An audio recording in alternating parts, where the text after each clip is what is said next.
It's Friday, September 29th, 2023.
Start off with our standard shill segment, patreon.com/Ozone Nightmare if you'd like to support via that platform. If you go to the show homepage, arrayed to your right as you face the page, from the front I guess, you will see rounded squares going down. There's one with the Patreon logo, which is exactly the address I said.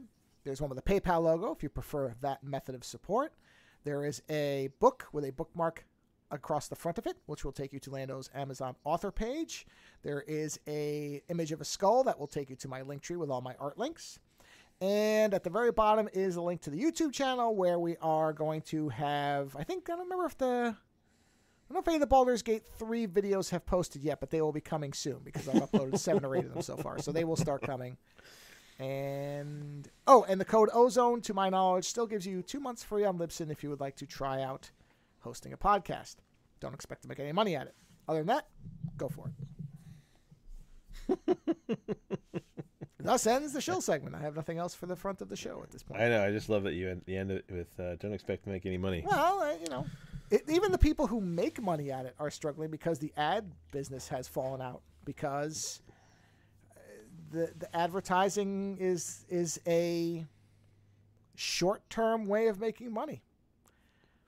Because people don't like ads, especially because they are often very bad, either in the way they're made or in the fact that they are targeting you for something that you almost never actually want. Yeah, I mean, I think the only way to make ads would be if you found people who could make them funny. And they might not like that. It does happen. Yeah, and because I mean, I think you were approached by some ball sack thing or something at some point. Yes, Manscaped. Manscaped's offer is still extended, to use a metaphor.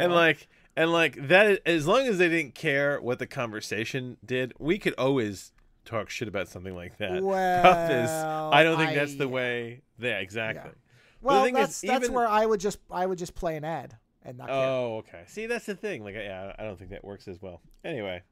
Well, it doesn't. That's what I'm saying. Here's the quintessential paradox at the heart of advertising. There's two sides, and neither work because each one has a horrible downside. The one end is what is still for many advertisers the traditional method, which is I have a product and I just want to make as many people buy it as possible by trying to make them think they want it. Right? That's the shotgun approach. That's traditional television. Perfect example. It doesn't know where you are. It doesn't know anything about you, and therefore it tries to construct what it feels is an attractive scenario to get you to buy the product. That is why, for a long time, if you were going to buy a car, what you saw on television up until within the last, I would say, probably 20 years, was 4 white people, mom, dad, kids, and where the car could take you for adventure, fun, recreation, whatever, maybe a dog. And that's all you ever saw because they thought that was the biggest amount of people they could get with the ad. So rather than target it, they just did a scattershot approach. That's the one end. That's blind advertising for all intents and purposes. And then there's targeted advertising. The problem with targeted advertising is for it to work, they have to know a lot about you, and people don't generally like that. They don't like the idea that companies that are just trying to make money off them, because let's be honest, that's what companies do, might gather tons and tons of information so that they can predict your bowel movements after a couple of weeks. And then everything else. Did you see that article about all the shit, the data your cars are collecting? Oh, yeah. Modern car. Yeah, new cars. Why do you think I've been against electronics for a long time in cars? When they asked, I think was it Mazda? It was one of the car companies. They asked them, they're like, well, you can, there's a thing you have to look at where it says that, we're going to collect all this information. And, there's nothing wrong with it, and it's like, no. No. It's a TOS. But, it's funny. I had a fascinating conversation, I want to say 2 or 3 weeks ago. Because I'm one of the 10 people on the planet that still wears a mask everywhere. So when I went in to get my coffee in the morning at a Starbucks nearby, in front of the Starbucks, as I imagine is the case in probably at least a third of them, there were a group of individuals who are always there. Retirees or people who don't work or whatever, I don't know, but it's always the same people. Mm-hmm. And as far as I can tell from the way that they verbalize their opinions, they all or most are very right-wing conservative Americans. I have to point out Americans because right-wing, left-wing means different things in different countries. So Americans. Yes. And as I was walking in, one of them decided to ask me why I was still wearing a mask. What are you afraid of COVID was the comment. Oh, do you have fun with it like I do? Well, no. I wanted to try something. I've been meaning to try this, and I haven't had the opportunity because, incredibly, and maybe it's because I'm a tall, what is perceived as white male, they don't say anything to me because I'm one of them or whatever, except for the mask. I don't know. But I don't get a lot of the commentary that say my wife and people with different skin color get. Whatever it is. I've had this in my back pocket to try out because I was curious if it would work. And I said, no, it started out as that. But at this point, I just think it's the best way to keep my identity safe from all these cameras that are everywhere because, the government's sucking up all this information about you. And the look I got back was one of horror because... because you're not wrong. Well, I think, I didn't come back with a adversarial response. No, you hit them in the paranoia. Yeah, not the one they expected. And the other was oh, no, that's true. And then the follow-up was, they said, well, what did he say? He said something along the lines of, well, the stores aren't going to do stuff like that. And I said, well, I'm not so worried about the stores. Or I said, no, sorry, it was the reverse. He said something about... At home or something like that? Well, he said, I'm trying to remember.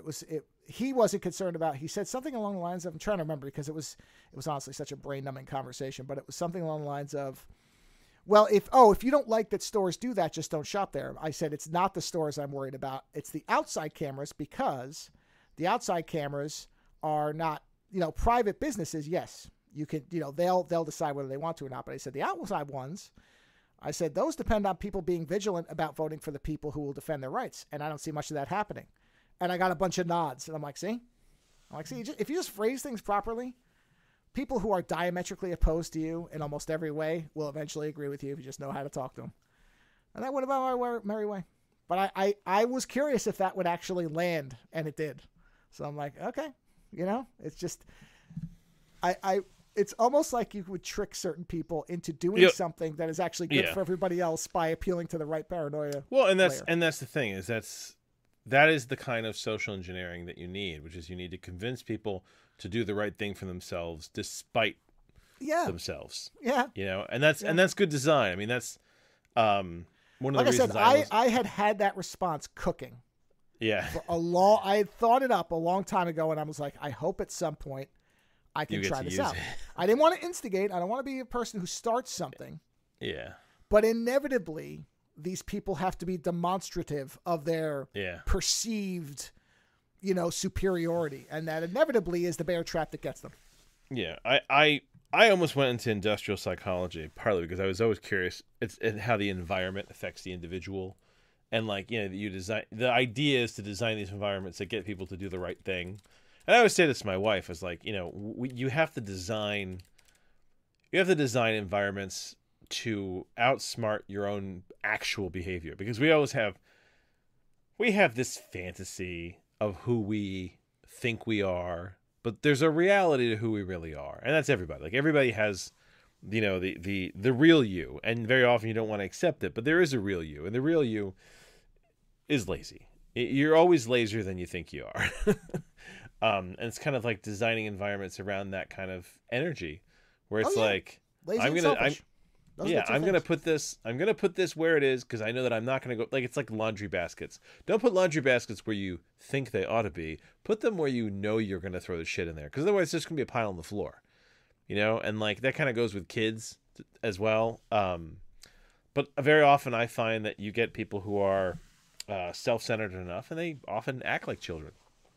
And it's all about everyone assumes that their way is the right way, and if you say something that's ambiguous enough, they kind of just fold you into their worldview, which is kind of dangerous. Or to some degree, it is the two things can simultaneously be true at once, which is a person can genuinely believe that a mask will protect them and others from a virus or infection, and it can also serve the purposes of somebody who doesn't believe that.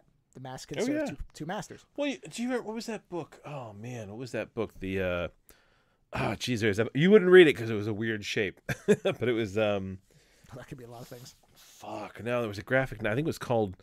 Was it True Identity? It was a detective book, and it was about a future where basically somebody had put everybody's internet histories online, and it had kind of like everyone's histories, like basically everyone's data was pumped online, and that you're right. I remember. Yeah, and it was a book, and it was a detective who was basically existing in the world after that, a calamitous event where there was essentially no internet anymore, and everybody fiercely protected their identity, so everyone wore masks when they went out on the street, and no one really showed each other their true faces unless they were like privately alone and they were involved. Otherwise, everybody wore masks. And it was a neat book. I mean, the story went off in a different way, and I enjoyed it in that respect. But I liked this idea of this future where everybody, covered their faces. I said to my wife early on when all this COVID shit started that I was like, we should get some comfortable, neat masks. And she was like, what do you mean? I was like, we're going to be wearing these for a while. And she's like, yeah, you think? And I was like, yeah. I know you remember early on, I had that samurai mask that I wore. Oh, yeah. And like I wore that for like the first 2 years. And then it got to a point where I just couldn't get it on and off fast enough sometimes when I was moving through environments. So I switched to something that, I switched to fabric after that. Also, my beard got huge. That was another problem I had, was that my beard, at one point during COVID, I gave so little shit. My beard was like down past my nipples, and I needed to wear something that could contain that monster. So, but yes, you are right. That was a good tactic for dealing with people like that. Because you're not wrong. The interesting part of it is it does, to some degree, reveal the level of intellect you're dealing with. Because I was also just curious, okay, if I get somebody who's really on top of it, there's a different response that will come, as opposed to just deer in the headlights horror. Paranoid, the paranoid person who goes, you're right. That's another thing to be afraid of. Yeah, if somebody comes back and has a counterpoint, they've thought about it, and I'm like, okay, this is now we're getting into it. Yeah, because my response to you, a 20-minute conversation. My response to you, my immediate thing that I thought of was, well, do you wear it at home in front of your computer? Well, no, because my computer doesn't have any cameras on it, so why would I need to? There you go. You cover them. Yeah, a lot of people don't. Yeah. The car thing. We should link to that article because it was a really interesting article about it. I just don't remember where I read it, but you can find information. If you can find information about it, talking about all the information your car collects on you and how fucked up it is, and it's like, it's because, like you said, they want as much data as they can. Found it for various reasons. One reason being advertising, but the other reason is control. And they can make money off of it. Just in case if somebody doesn't get to the link, Mozilla found it as part of their privacy not included blog, I think. Yeah. Maybe, yeah. Wow, And, it has. yeah, I think it was, I didn't read all the way through to this. This has every single car manufacturer and the information on them. That's hysterical. I didn't. Get this far. Yeah, it's really fucked up. Wow. And like honestly, I find that I have a lot. I have a lot less private phone calls and private conversations in the car than I used to after that. And it's not. I guess it's not that I assumed. I didn't think they were listening quite to the extent that they were. You know? Well, I mean, every type of, I mean, this is like everything, is every sensor that can collect information, unless it's explicitly told you everything in your life is ratting on you. The interesting part of that is, I'm just trying to see something here. The interesting part is, I would say if they don't have... How does anybody pull off murder anymore in this country and get away with it? Well, is it just low tech? Okay. Don't forget, there are parts of this country where the internet and I know that. I'm saying, like, I said there's a low tech approach to this, right? Which is probably how you do it. Yeah. But like, you know, in these cases where, like, let's say you got Mr. Everyday White Man in his kingdom, and he has his cell phone and his, we'll call it a Mercedes Benz, and everything's connected, and he's living in a digital future and all this stuff. And he decides that it's easier to kill his wife than to divorce her because it's his money, damn it. Do you know what's funny about this? I had this exact discussion. Now I can't remember the substance of it. Because don't forget, I have 2 family members who are cops in New York. Yeah. And when I was last home at Christmas time, this came up. And I started rattling off all this stuff. And they were both like, yep, he's right as far as how you would commit a crime.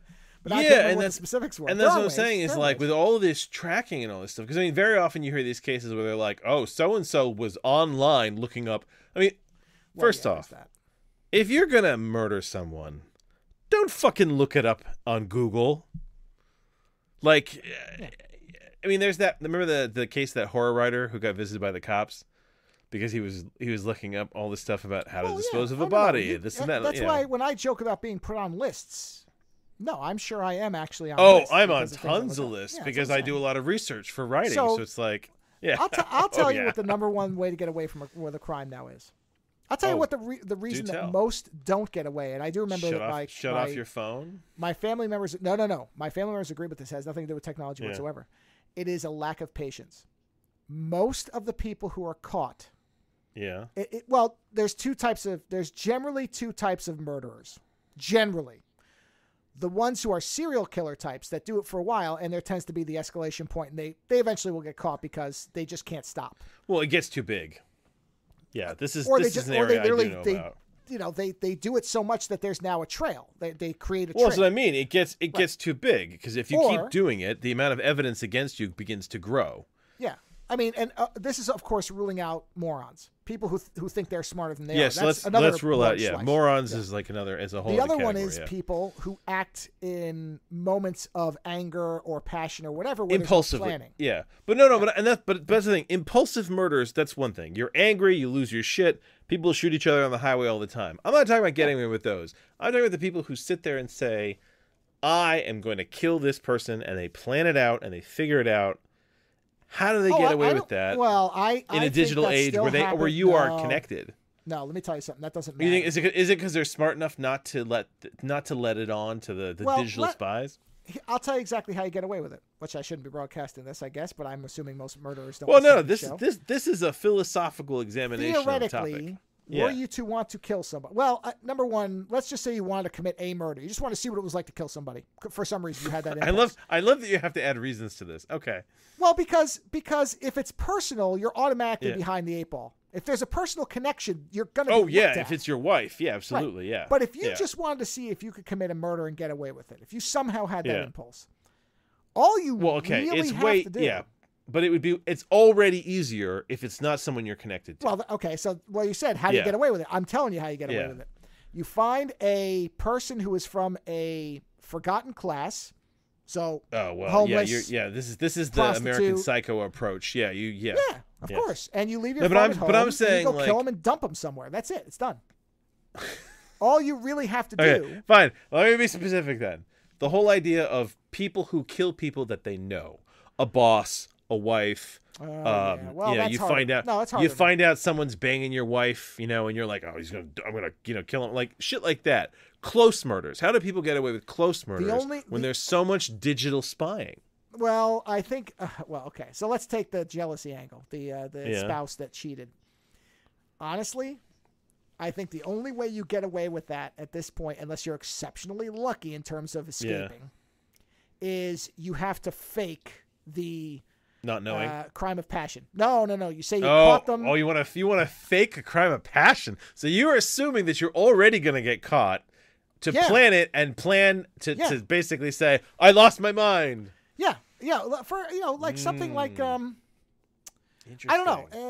You go in there and say that you caught them. So you're completely sidestepping my question here, saying, no, assume you're going to get caught and play. Well, yeah. I think if you're going to kill your wife and the cheater, they're going to be, because even without the technology, they're going to be looking at you. Now you've escalated to double murder. Okay. Well, in for a penny, in for a pound. You can't kill one and leave the other alive. Well, might as well kill the whole block, right? Oh, you know what? I'm sorry. You're right. No, you could. If you were only going to go kill the guy and it was your wife. If you're going to kill the guy, you wait till he's alone. You confront him, get inside the house somehow, shut the door. And then when you're in the court, you say, not only did I find out, not only did he confirm the affair, but then he started telling me all this stuff about my wife and how he was, just using, and you make it like you're ramping up, like you just wanted to tell him to stop, but he kept goading you, and you just happened to grab something nearby. You'd have to be a good actor, in that respect. But that dentist who found out her husband was cheating on her, and she in a fit of rage ran him over with their child in the car. Well, see that's it. And hold on. She would have gotten away with it as a moment of insanity, right? Sure. The problem is that she stopped and then backed up. Well, of course. Well, that's what I'm saying is you have to. And it's these little things. Oh, no. That's so it's funny because you're coming at this question with the assumption that if it's somebody who's close to you, your chances of not getting caught are pretty low. Very slim.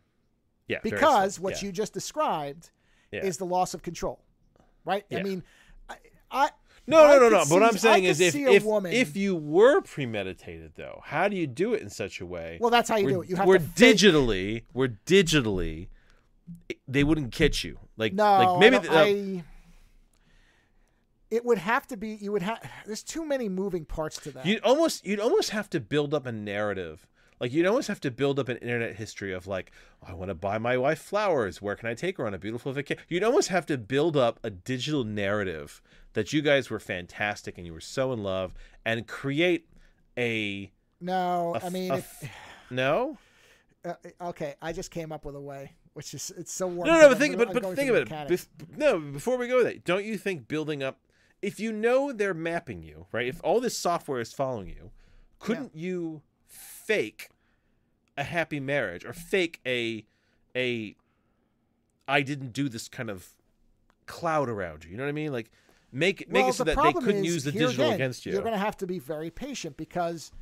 Well, patience is key, of course. Well, yeah. So, because you can't just have it in a 2-month span. Suddenly things change. No. This is a long game. Yeah. Yeah. So, sure, you could, but you would have to cover so many bases to make that. Yeah, work. You'd have to be on the ball all the time. You'd have to build an identity almost. Yeah, and I mean, if you really, I guess you could, but it would be. Let me tell you something. You'd have to be so methodical. You know what would be easier? Yeah. Although you're gonna just have to faking crime of passion. Well, I mean, something let's say you're driving with the person. But you're answering my question. Oh no, because remember that case where the guy undid the woman's seatbelt at the last minute? Did you read about that? No. What did he do? Okay, so the guy was driving. He was driving with his ex-wife, and he wanted to kill her, but he wanted to make it look like an accident. So what he did was he drove at a tree at high speed with her in the car, and at the last minute undid her seatbelt. Right?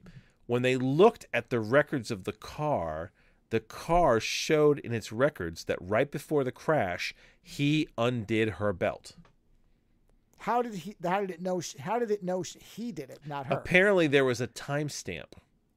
Oh, you know what? Actually, I can't remember that. What was it?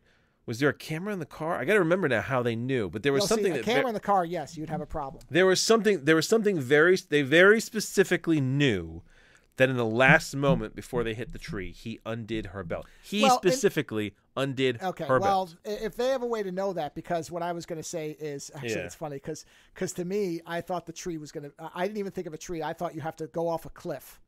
You have to be willing to drive off a cliff with this person. But how do you survive that? Well, you have the belt on. What you do is you grab that person's hand and you jam it onto the thing as you're falling, and you say, well, her arm must have hit it, or whatever. Wow, no, you have to be willing to take a chance. I love it. Listen, that sells it. You're talking to me. You're talking to me about how building a fake persona through the internet trail would be hard. You're talking about driving off a cliff and grabbing their hand and hitting the bell at the last moment. That sounds so much worse. Well, because the thing is, I don't think the digital persona thing. You have to cover so many bases. Whereas losing control of a car, because here's what you do: you're driving off a cliff. No, well, let me tell you something.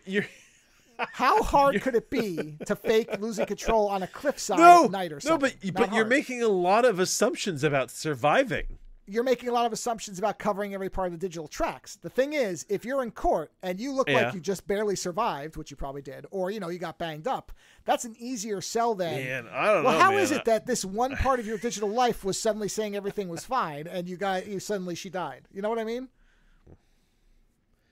I'm just saying it's tough. I don't know.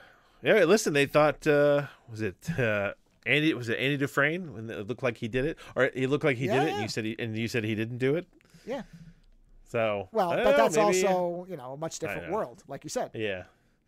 I don't know. I don't think it's easy to get away with anymore. I think that the digital age is making it if you are steeped in the digital realm, I think it's harder to pull something like that off anymore unless you go lo-fi.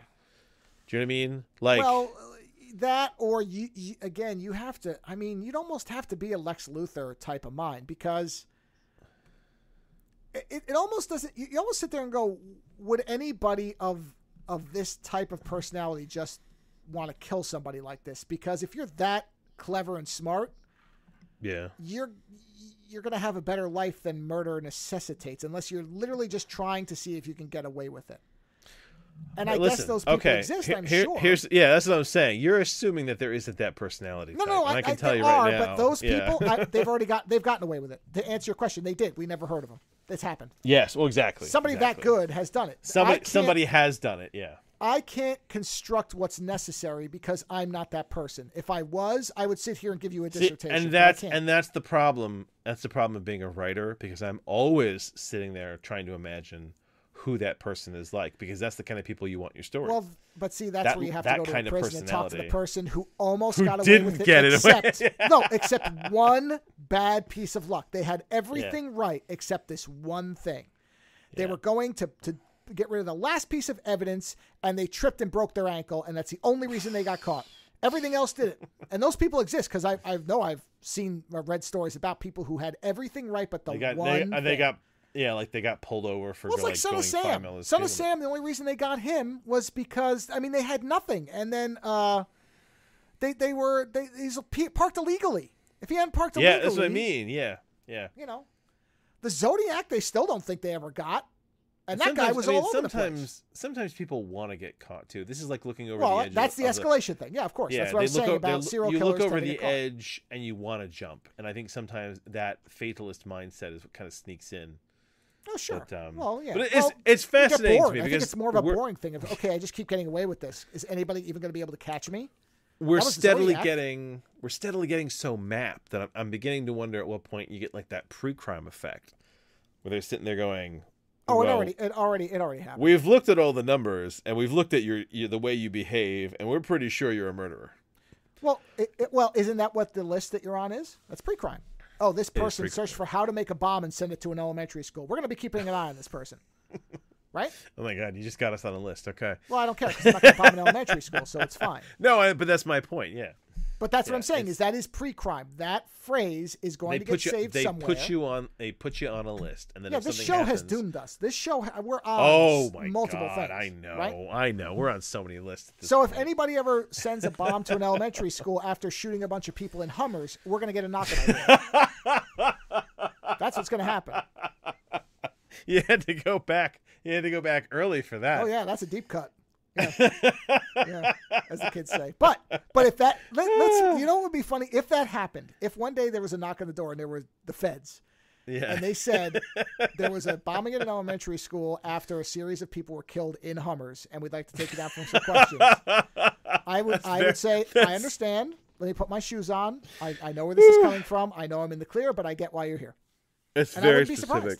I wouldn't be surprised. But I guess that's the thing. If it's very specific and you have those specific, you're on those specific lists, then yes, they come looking for you. Yeah. It's like if someone starts killing people and it's like something you wrote in your book. Of course they're going to come talk to you because it's like, hey. Of course. You know. Why wouldn't yes, you're right. In that respect, it is like pre-crime. Yeah. It's like pre-crime. But speaking of a crime that is soon to happen, did you see that J.J. Abrams is rebooting Krull? Yeah, I don't care.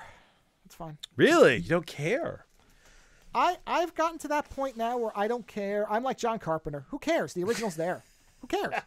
You know, my wife doesn't remember that movie at all. I was Krull? Complaining to her that J.J. Abrams was making it, and I was telling her like Krull, and she's like, I don't think my wife's ever seen it. How is your wife not seen that movie? She's not. You don't think she'd enjoy that? You know, I've actually gone back and forth on whether I think she'll find it boring.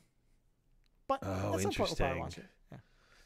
Yeah, I guess the thing is, maybe she's seen it. I think my wife would enjoy it, because she actually does like a bit of sword and sorcery.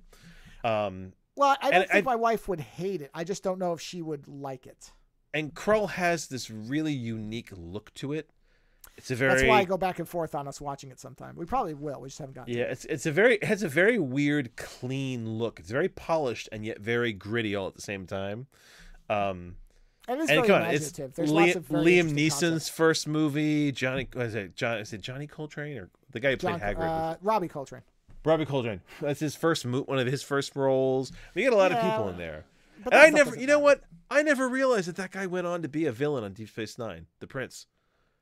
You know that went right over my head. Oh yes. Oh yeah. Oh yes, my god! Yes, I totally missed that. But yes, I was talking to her about Krull, and I was like, "Here, the movie with the spinny thing with the blades that come out, the glaive," and she was like, "Have I seen that?" And I was like, I don't know if you have. Actually, now that I'm thinking about it. So, but yes, I saw that, and I was like, and a lot of people are basically saying, well, he rebooted the Star Trek universe, so for movies, so maybe he can do a good job of it. And I'm kind of like, maybe he's just not a very good. J.J. Abrams knows how to launch stuff. I just don't feel like he knows how to land it. Still, here's what I'll say, and this may surprise you. I love Krull. I love the movie.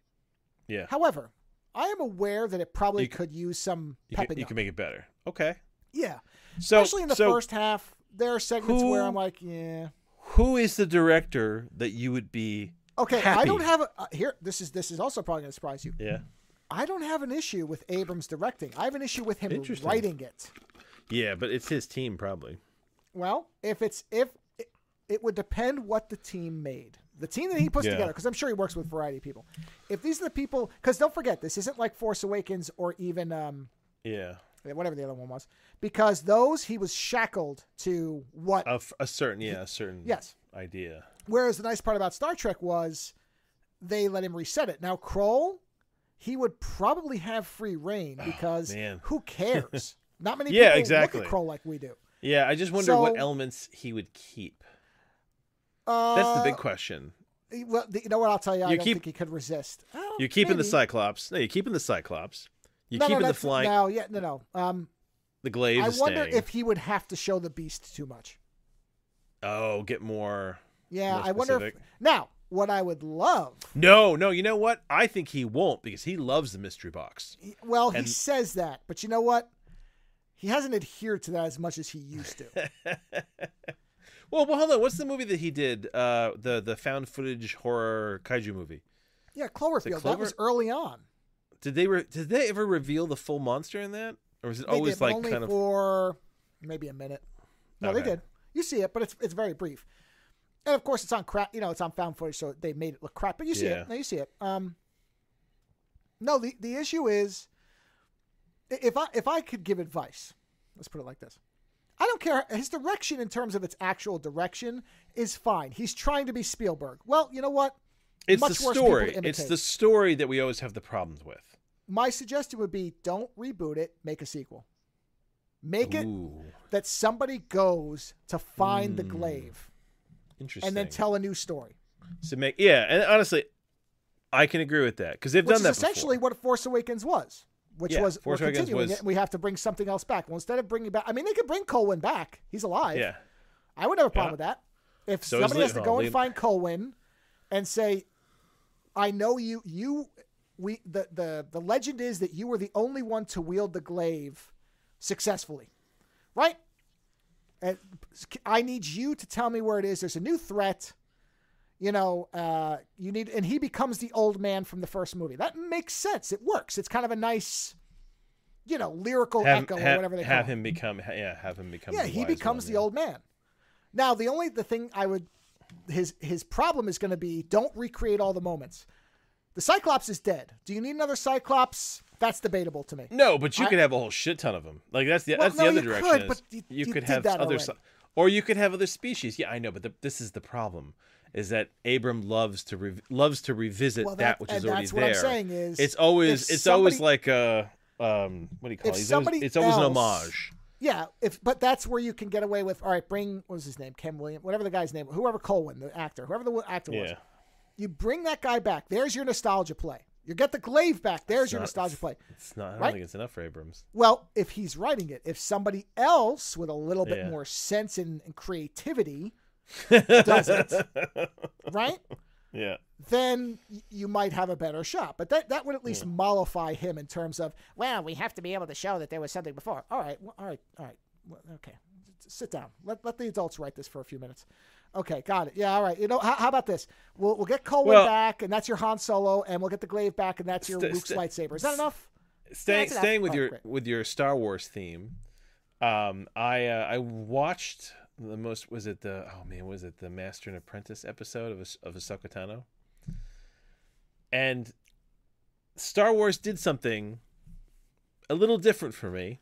Wait, okay, is that the one where is that the newest one or the one before? No, the one where the are the Night Sisters in it? No, not yet. Okay, because Claudia Black is the lead, right? I know. Yeah. I know. You know what's funny? That's the reason I'm going to watch this series. It's the only reason. Yeah, I saw that and I got excited. I was like, I hope Ann Browder shows up. Well, I saw a picture of her. She looked great. She does look great. I saw a picture too. No, it's the episode where they I think it's the third. It's the third episode. I'm pretty sure. Okay.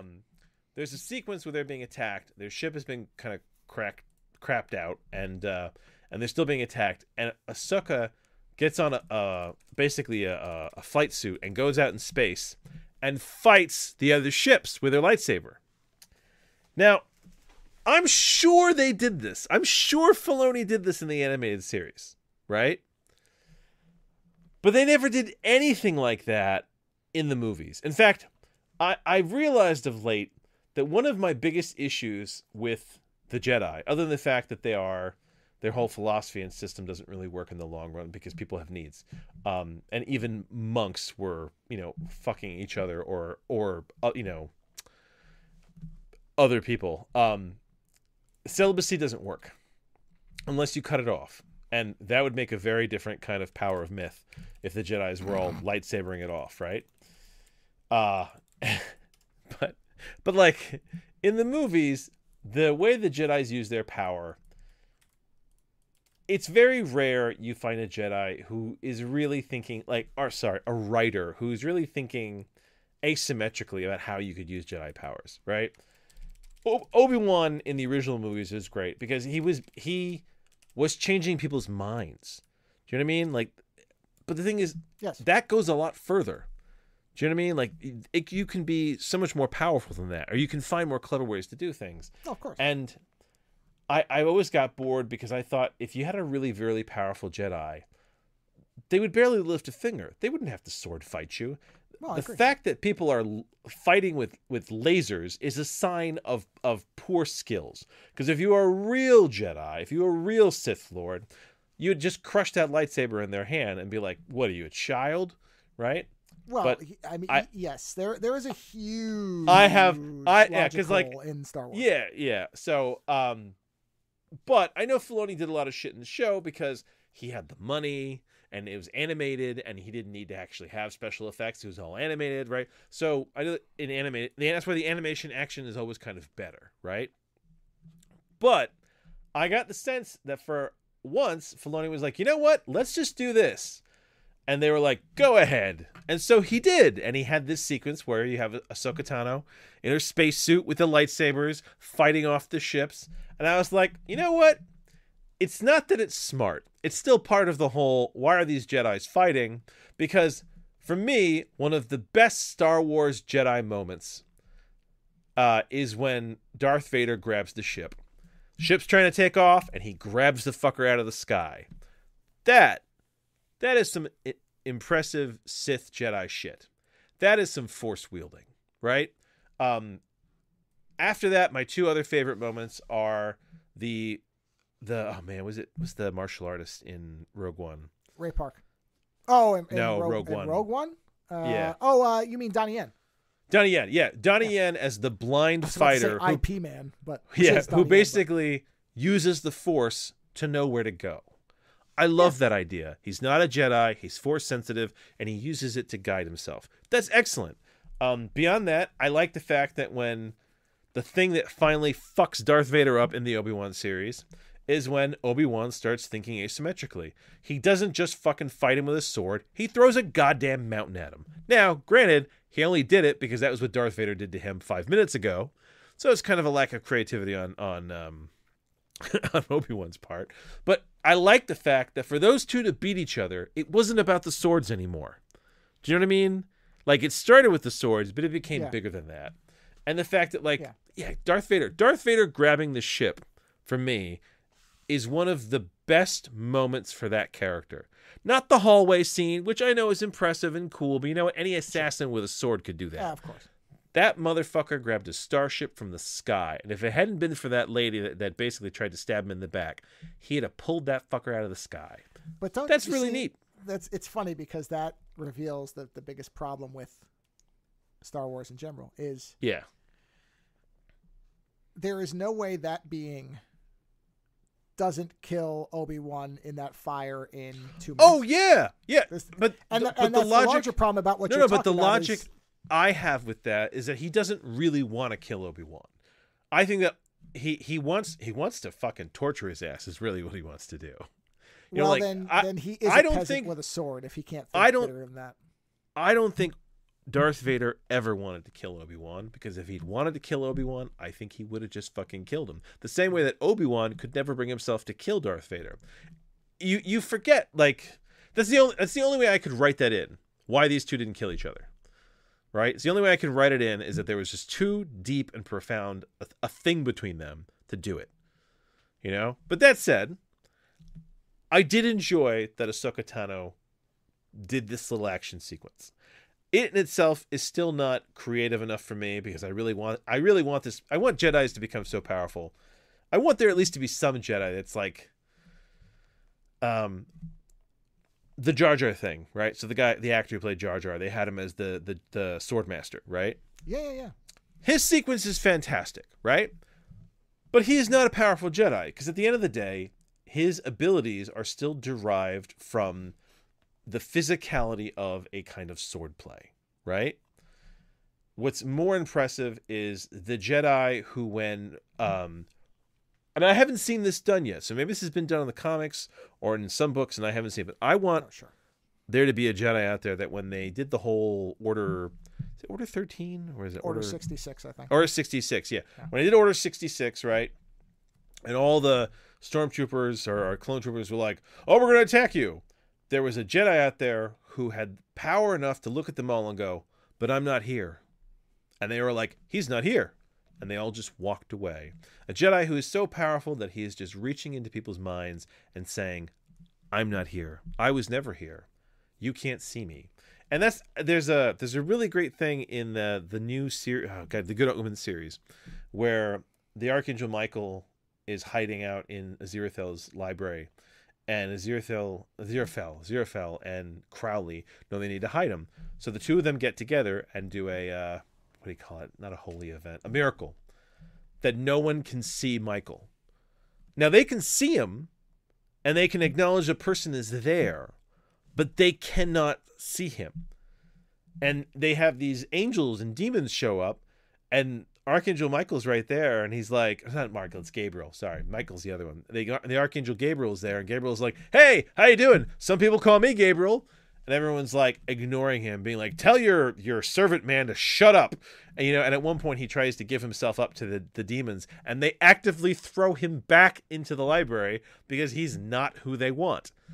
Because they cannot see that he is Gabriel because of this magic, right? Thank you, Neil Gaiman. Say what you will of Neil Gaiman, he is clever. And it's that kind of thing. It's like I want there to be more cleverness, because I mean, especially, I know that they want to do more Obi-Wan. I would love it for Obi-Wan to meet a Jedi who basically just sidestepped the whole thing and said, I realized that I could no longer be a Jedi, so I just said, I'm not here, or you don't remember me. I want to stop a Jedi from basically turning to someone and going, you have no memory of me. Boom. And then being like, oh, like I don't even know a Plo Koon, So beyond that, I did enjoy watching the space swordplay with spaceships. It was very fun to watch. And I'm excited to see Claudia Black back on screen because she's awesome. And you know what? Rosario Dawson plays Ahsoka Tano very interestingly. Have you seen any of you saw her in Mandalorian, right? Yeah, where she was basically the very aloof and kind of. Well, that's the thing. She's not aloof. There's a. Oh man, it's weird. That's the closest word I can come to what it is. Very restrained and kind of almost disconnected. Yes, very. She's very restrained. She's very. It's very. I don't know, like haunted or something like that. It's an interesting performance. It's very subdued. But I guess that's the point, isn't it? The Jedi is subdued. Even though she's supposedly she's not a Jedi because she disagreed with them. And I think that's one of the things that kind of bug me. Everyone talks about her being a Jedi, but one of the more fascinating things about her is that she actively stepped away from the Order because she did not agree with them. You know what I mean? Yeah. So anyway, I just wanted to bring it up.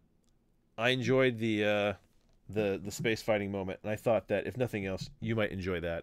Because it's not something that we've seen on the screen before. Well, as always, I'm going to wait till it finishes. Of course. The Claudia Black part alone makes and Hayden Christensen being back in it. Yes, like, okay. I did see something. I saw something about that dream sequence where she basically has all the backflashes. Yeah. It sounds great. And I thought that was very cool that the way they did that. That's the same girl, by the way. The young Ahsoka Tano is the same girl who played young. Thanos' daughter. Right. Yeah. Yes. Gamora. I think. Gamora, young Gamora. I thought that was very funny. But staying with Disney, my daughter tried to watch the Willow series today, and it's not there on Disney. No, that was they removed it 2-3 months ago. That was a big deal. Holy shit! They pulled a ton of shit off. They did. Yes. Is there any reason why they not only canceled the Willow show? Yes, because then they don't have to pay the people who made it. Oh, what fucking assholes! Come on, you should have known that without me saying it. My God, is it it's just royalties? Fucking dicks. Yeah. Oh man, you don't the have Willow to pay series residuals or anything else if nobody else watches it. It's dead. Yeah, they'll never make another. They have killed it. They have effectively murdered. Well, that I show. mean that's not necessarily true, but they don't want to lose any more money on it right now. Yeah. So. That's really ass. Yeah, I figured. I read an article. About how they were pulling everything, and a couple people are doing that now. And I was really hoping that it wasn't just that. They're like, well, you know what? We don't feel like paying actors and writers and stuff. So it is just that. It is just that. Can you even find that anywhere else? Like, is there a DVD version of that? No. Oh, no, you can find it other places, but not where you're going to buy it. Hold on. I'm curious. Is there really no DVD of it? No, they didn't do a physical release of that. No, they did. Really? When did they? Yes, wait. Is that the one that they did where there's no actual movie in it? The ones that they released? No, it's the Blu-ray. This Willow Season 1 Blu-ray. It does exist. Let me see. Let's take a look. Hold on a minute. I want to look at this because there were a bunch that they released that there's actually no movie. You're buying a collector's case. I'm not kidding. Are you kidding me? No. Oh, this is suspicious to me. These listings don't look. Okay. Hold on. I've only seen these on eBay, man. Here's the thing that's fucked up. There is no official listing. Everything I'm finding is like DVD Land or online movie shop that means somebody who archived it made their own disc. There's no real one. I told you, there's not. No, doesn't exist. Bitch. This is somebody who made one for people who want to own it and apparently don't have internet access to just download it. Yeah, how could it possibly be $22 from Disney? Are you kidding?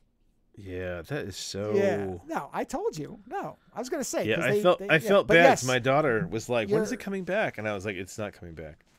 And she's like, "Never." And I'm like, "Not that I know of." She's like, "Why would they do that?" And I'm like, I really hope it wasn't just because of money." But yes, apparently it was. Where was that? Who released it? Where they released movies that have no movies. God, it was a famous thing too, where they said, "No, these are collectors' cases. You're buying a collector's case." Oh my God. Oh yeah, no, I mean it's just insanity. Oh God, collector's case with no movie. So you can sit there and imagine that you can see the show, but not really. It wasn't that long ago. Damn, I can't find what it was. Yeah, they put out a series of collectible steel cases, basically. Steel book movies with no movie. I'm trying to find it. Was it was recent too. Man, and I thought it was Disney, but I could be wrong. It could have been somebody else. Oh well, I can't find it. There was a series of things released, and they specifically said, by the way, there is no movie inside. You're just buying a collectible case to put on your shelf. I am not kidding. And I mean, yeah. Yeah, it's pretty shit. Oh, it's pretty bad. Yeah, and it, yeah. It stands to a bigger question here because I sent you a link recently about a Russian oligarch who's been collecting a lot of art lately. And I guess because he's been sanctioned by the U.S., his art cannot go to certain places now, that he can't just lend it out. But his guy is bought a lot of art, and there's some people who like art people who are basically saying it's kind of scary because you have these paintings that get bought up and then you never see them again. And I think we had talked a while back about how ridiculously rich people who buy paintings just because they're a commodity, right? And you just put them in a safe. And this is one of those guys. He loans some of them out, but there's a lot he puts away, or he's got them on display in his private villa, right? And there's this question of, so does art even really exist if culturally... That was it. WandaVision is being sold as an empty steel book. Yeah. Anyway, sorry, go ahead. That's a weird statement in itself, Jesus. Isn't it? But I'm sorry. Of all the series. Well, anyway, it's not just WandaVision, but go ahead. No, I know, but so if art is created, right, and then immediately vanished, it has no cultural effect. So like, for example, Willow, that's right? Not true. No, that's not true. Willow has come out, right? Willow came out and people watched it for a bit, right? Yeah. And then it has been torn off the internet. Now, here's the thing. You are correct. The pirates still have copies. So it's still out there, but it's not out there the way it would be if it was just easily accessible. Do you know what I mean? Okay, yes. If you're talking about the level of impact, it is definitely different. That's what I mean. The level of impact is so immensely minimized. Especially with more modern art. It's one thing if you were like, okay, he bought a Van Gogh. You're like, okay, well, first off, a lot of Van Goghs have been photographed, so like it's not like you can't find a picture of it, right? But it's more effective with, or it's more painful with new art. If you buy something that's only come out in the last 20 years, let's say, right?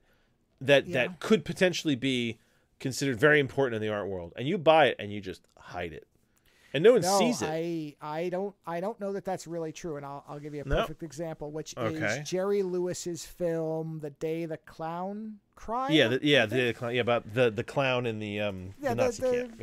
The concentration camp. Yeah. Now, famously, that movie has never been seen outside of a few people, and that's how he wants it. Now, at some point, it will be seen, but it has.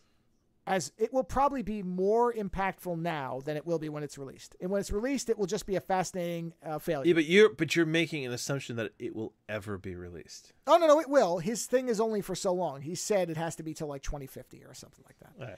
But if it's not, it's actually more impactful.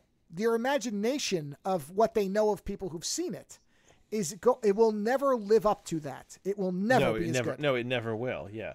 In a similar vein, there's a game called Polybius, which is famously never existed as far as anybody could ever tell.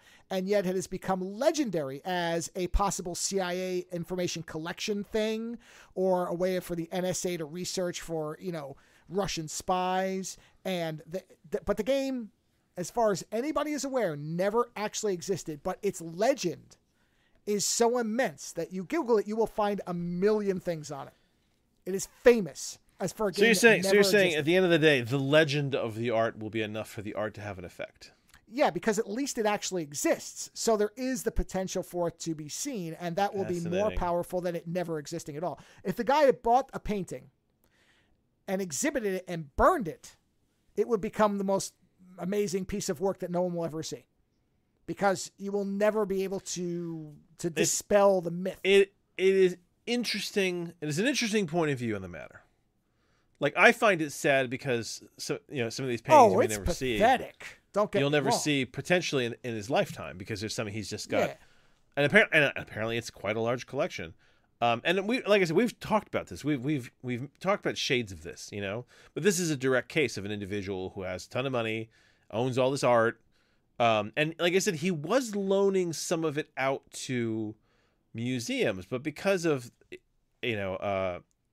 sanctions, because he's a Russian oligarch, he cannot show up now in certain things. And a lot of people will be like, well, that's politics. That's not his fault. He would lend it. But still, it's this idea that he is in control of, he's in control of culture.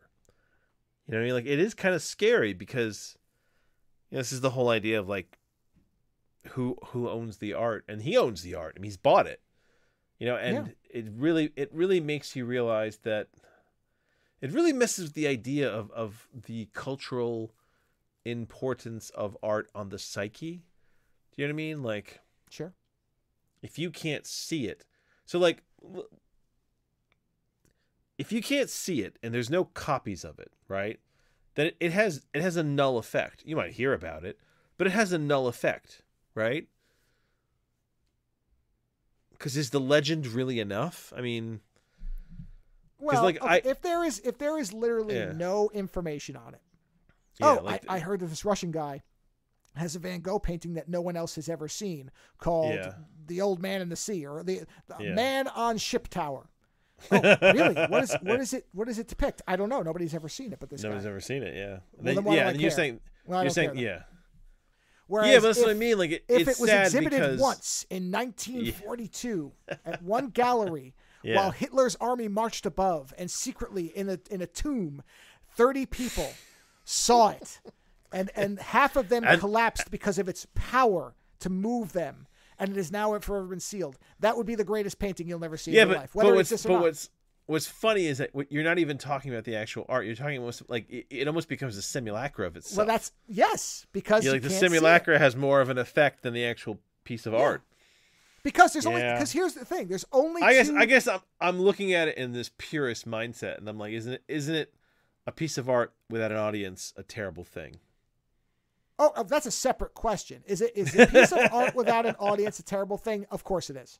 No artist. So here's the thing. We've talked about this before. And there's a difference now from the last time we talked about it, because you actually make money on your art. Whereas I still just, like, as I say to my wife, I uselessly put my literature on Amazon to die. Right? So you and I are in a different place. I'm still in the place I was before, whereas you actually have attention now in your work, right?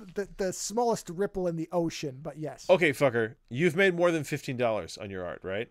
Well, yes, but I mean, yeah, then you're way beyond me. No, you're way beyond me. In fact, okay.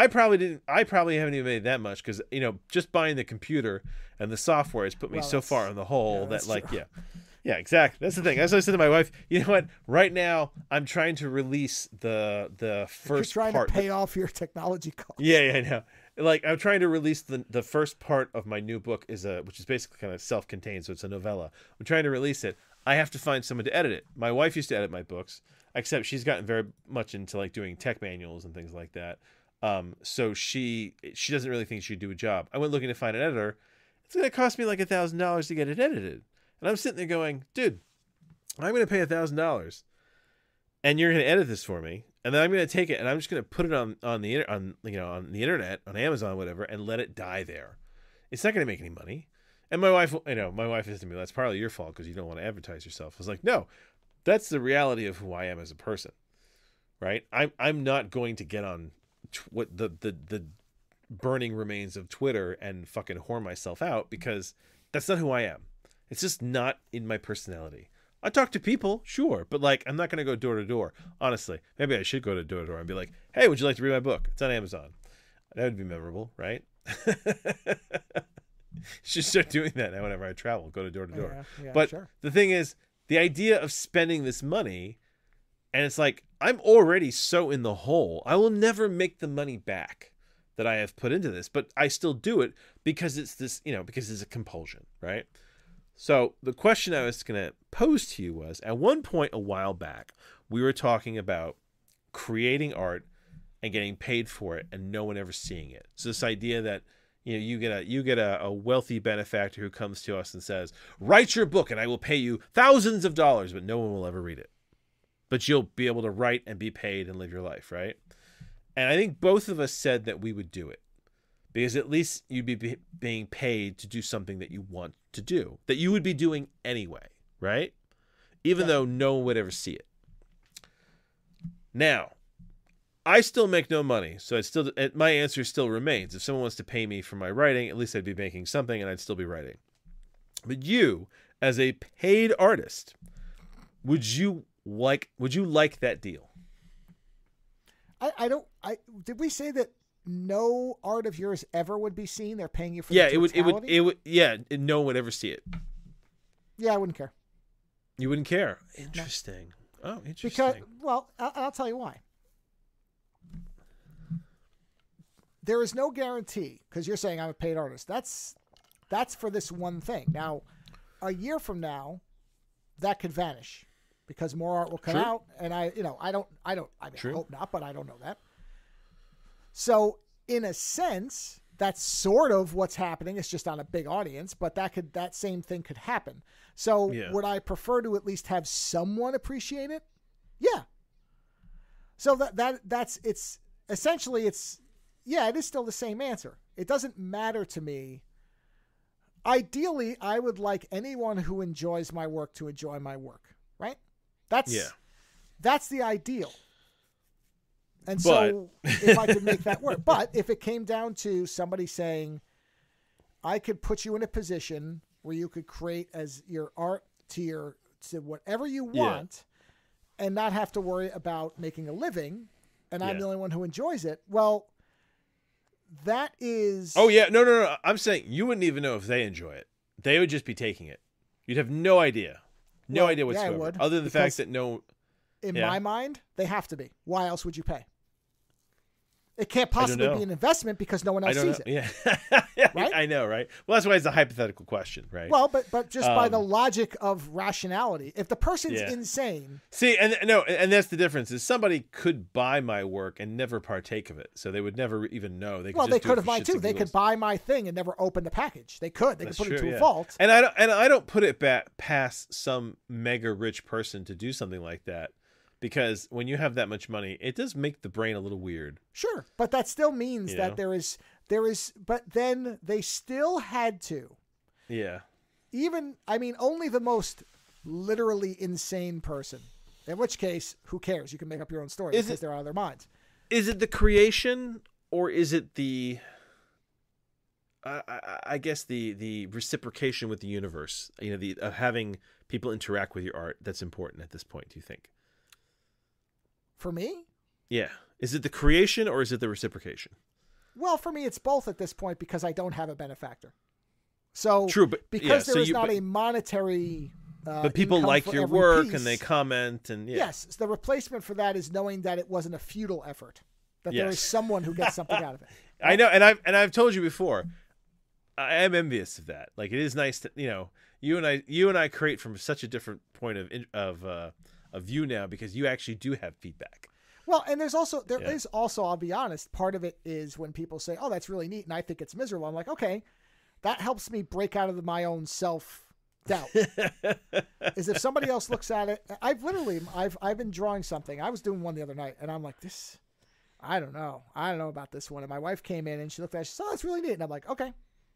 That wipes that right out, because as long as one other person enjoys it, what the hell do I care? Yeah, and that's the other thing you have, is that your wife is still actually quite impressed with your skill. We talked about this. Well, but also I've had strangers. I've posted things where I'm like, no, I know, but I'm saying in general. But in general, people can look at your art. That's the problem with writing. It's still. Well, I mean, it's different. Yeah, no one's going to randomly read my book and then be like, "Oh, that was pretty good." Like, no one randomly reads a book. Because in your scenario, person says, "I'm going to pay you a handsome wage for your entire life. Yeah. Produce as much stuff as you want. It only comes to me. No one sees it." Yeah. Do I know if they're enjoying it? Well, why would they come to me if they didn't like my work? Why would you pay somebody to give you something you hate? No, I know. Unless it's a hypothetical. Unless they're out of their gourd, in which case I create my own reality, and that's fine. But even in the scenario where they themselves never look at another piece, they had to have seen something. They had to have, because how else would they say, "I'm going to pay this person"? They have to. I like your logic. So you just take that piece of gum and just stretch it out as far as it'll go. That I like it, gum, but it infinitely stretches as long as they pay. It is the question of what is why do you create art? Do you create it because you have to create it, or do you create it because you want to make money off of it? And there's different people, and I'm not saying any of it's wrong. I'm just saying different people create for different reasons. But you have to think about this from the other end of the rainbow too, because here's the thing. This is what also offsets that is. Again, somehow this person found me. Unless this person followed me from infancy and managed to see my work before anyone else did. I love that you're hung up on the intentions of the hypothetical. Well, no, because I'm going to get to the other side where it goes beyond them. See, this is what I'm saying. Is you have to think. You have to blow wide out, right? You have to go really big with this. Go for it. So my output would have been visible to public eyes up to a point, and then it would suddenly stop, right? And then the mythology of you having suddenly... See? And so now, having never done anything... And I mean, unless the person's going to tell me that I have to lie about it... But don't tell anyone you're creating art. Right, but I mean, I would say that's how am I going to maintain that? But even I know that, and that's why it's a hypothetical question. It's a question that's supposed to draw to the idea of. And the other thing is, anybody with a brain would say, well, then how is this person getting paid? He must be making something for somebody. And now you become an internet thing. Well, no, because you know what? If someone started paying me to write and then and doing whatever with it, I have no internet presence. Nobody would know. Well, you don't, but I do. That's what I'm saying. You're asking me. In my position. Yeah. So so like I said, your situation is different. Yes, people would wonder why suddenly. Yeah. Yeah. The black. No, you're right. No, you are correct. At least somebody would wonder why Joe stopped creating art. Yeah, somebody would say something at some point, because I'm very active in a lot of different art online things. And if I suddenly just went completely radio silent, somebody somewhere would say, "Are you okay?" And I'd be like, "I'm great."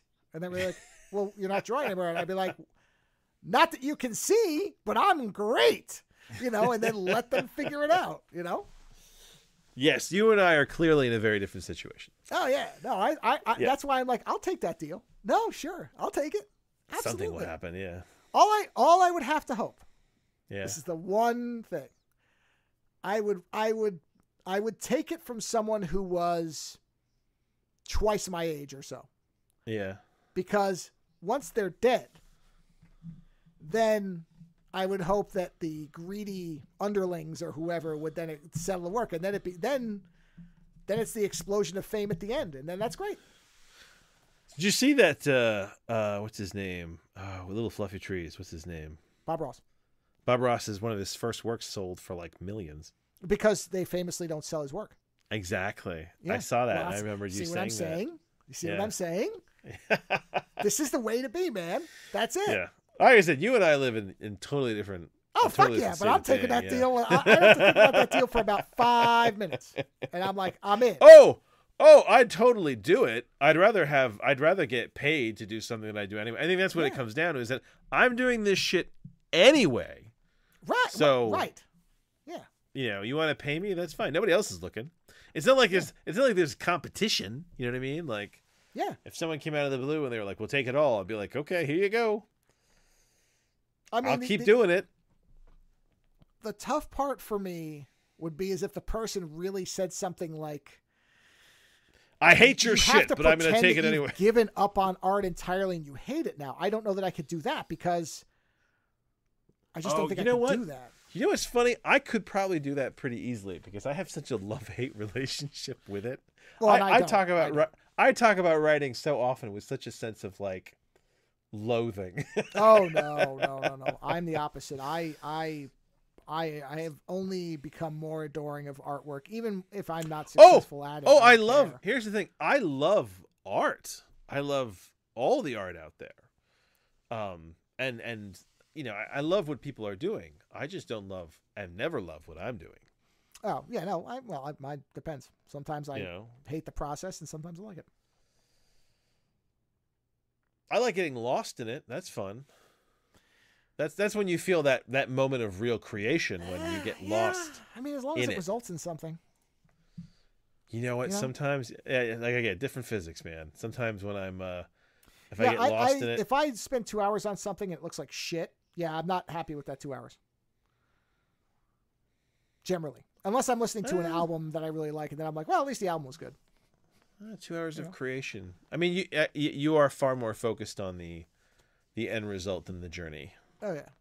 And I've had a lot of journeys that never had an end, because creating a work of art like you can take 2 hours. But for me to write a book is like years. Yeah, and I think for me it's kind of, the thing is that it's not one or the other, it's both. The journey and the end result have to have to get someplace. Otherwise I'm just like, I'm looking at it, I'm like, oh no, Jackson Pollock. So who the fuck there's been a lot of journeys that didn't go anywhere because I had to kind of break off and go somewhere else. So, it's interesting. In theory, you could say that a failed end result still usually leads me to something else. So I guess not. You know, I've had things that completely blew up, but almost always it's like, well, there was an idea. You learned something. So there's that. Listen, if you can watch the train wrecks that you watch and still find a kernel of hope, then I would hope myself that you could fail a piece of art that you were creating and still say, you know what? There's some things I figured out in here that I'm going to carry forth to do somewhere else. Or there's an idea, or there's a style, there's something in here that I really like that I'm going to carry with me. What was the name of the person that collected, by the way? I wanted to link to the thing. Do you remember who it was? Oh, who was? Oh, the guy? Oh, shit, hold on. Oh, I linked it to you. Hold on. Let me check the link. I sent you the link. You said, you sent that to me in text. That's hold on. I sent it to my wife as well, so give me a second. Okay. Yeah, because that's why I'm looking at Skype and I'm not finding it. Yeah, that's right. Here it is. Roman Abramovich. Got it. Yeah. It was amassed one of the world's most impressive private stores of modern art. I got it. Yeah, here it is. And like, for example, who is it? There's that one painting, I think it's like Origin of the World, which basically was painting of a woman's vagina. Sure. But it's a provocative statement because, yes, everything comes through here, guys. And that painting was going to be destroyed by the church, and it was essentially bought and kept in a private collection for decades and didn't resurface for many, many years because it would have been destroyed. So there's something to be said for private collectors who, on one hand, they can both protect art, but they can also make it so that it doesn't have a wide effect. And you do wonder at what ends up having a wide effect at the end of things. You know, like, why is Van Gogh so special right now? He was never special when he was alive. Why is he so special now? There's no answer to that. There's no answer. You know, like, you're talking about such a response on such a broad scale that how could you ever define it? You and I were going on about Karlach in Baldur's Gate because we both think she's a really nice design, looks good, and it's like, wait a minute, this is a coupe devil girl. We grew up with this design. Oh, yeah, that's why we like it so much. You know what I mean? And it's that kind of thing. Is, you know, is it all just hearkening back to something that, you know, like what's the appeal? Why does one artist become iconic? You know what I mean? Well, I mean, it's not just coupe, to be fair. I mean, the idea. No, I know that, but like, you and I grew up with that design. Well, sure, because it embodies the what do you call it? The mischievous lust of a woman. You know, the idea of someone who is. I don't think it's the mischievous lust of a woman. I think it encapsulates the mischievous lust of a man. Well, sorry, what I meant was for women. That's what I meant. Yeah.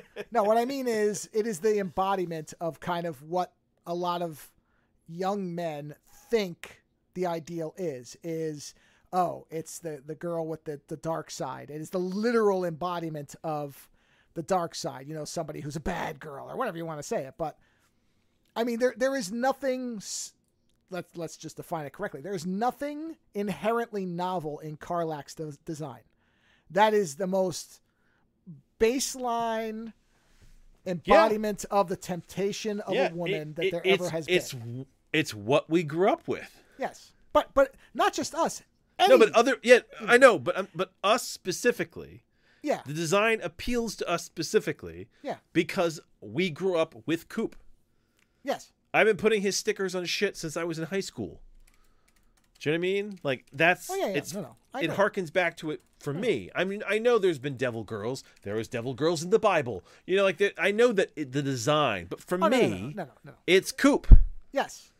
You know? We are easy lust puzzles. This is not complicated. Okay? So, yes, of course. But what I'm saying is that there's a reason that design didn't come from us, and it was there, and many people have appealed to it.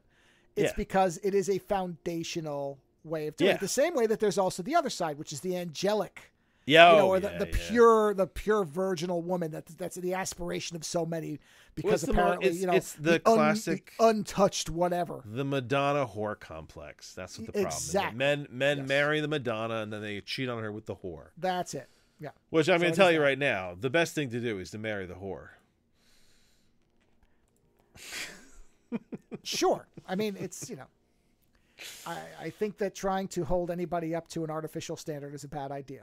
So, absolutely. Yeah. And everything is always infinitely more complicated than the stereotypes. Right. But to your original point, like I said. But I'm saying it's that iconic thing. It's like, how do we respond?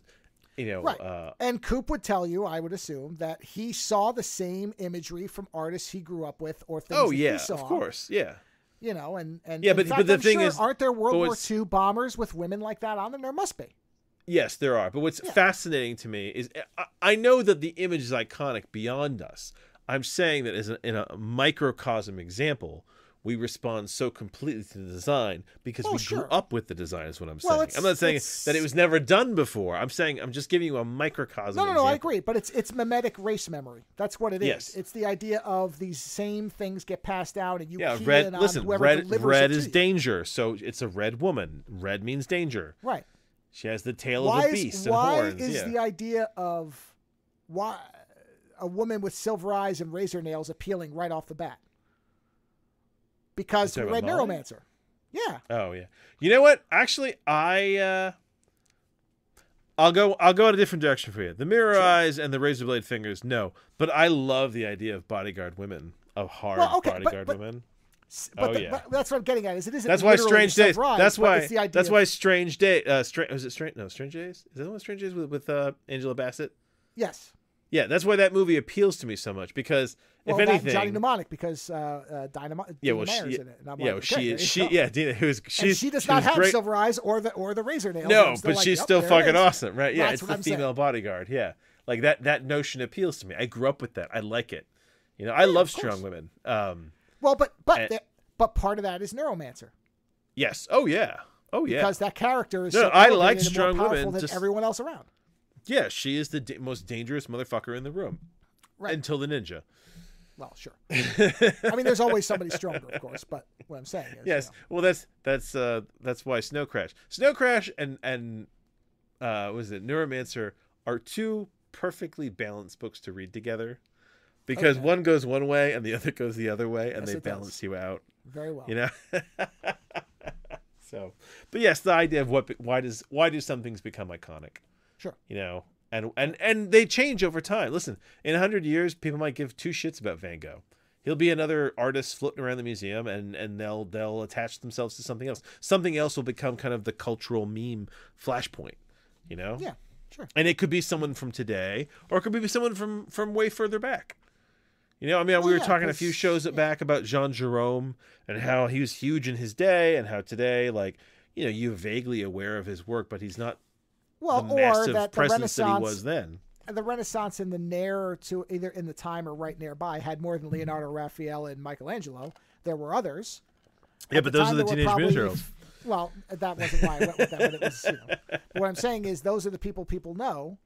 But on the same token, in those same museums, there are other Renaissance painters whose names you don't know, but they're still hanging there, and you will see them when you go to see the Van Gogh.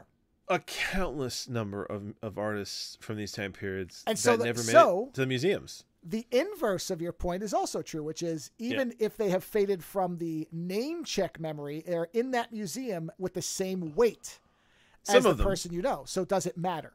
No, because they're there. Yeah. Because if something of mine was hanging next to daughter, right? My daughter was asking me why. I wouldn't care if you didn't know the name. I would just be like, I'm hanging next to that painting. Who gives a fuck? I'm in there.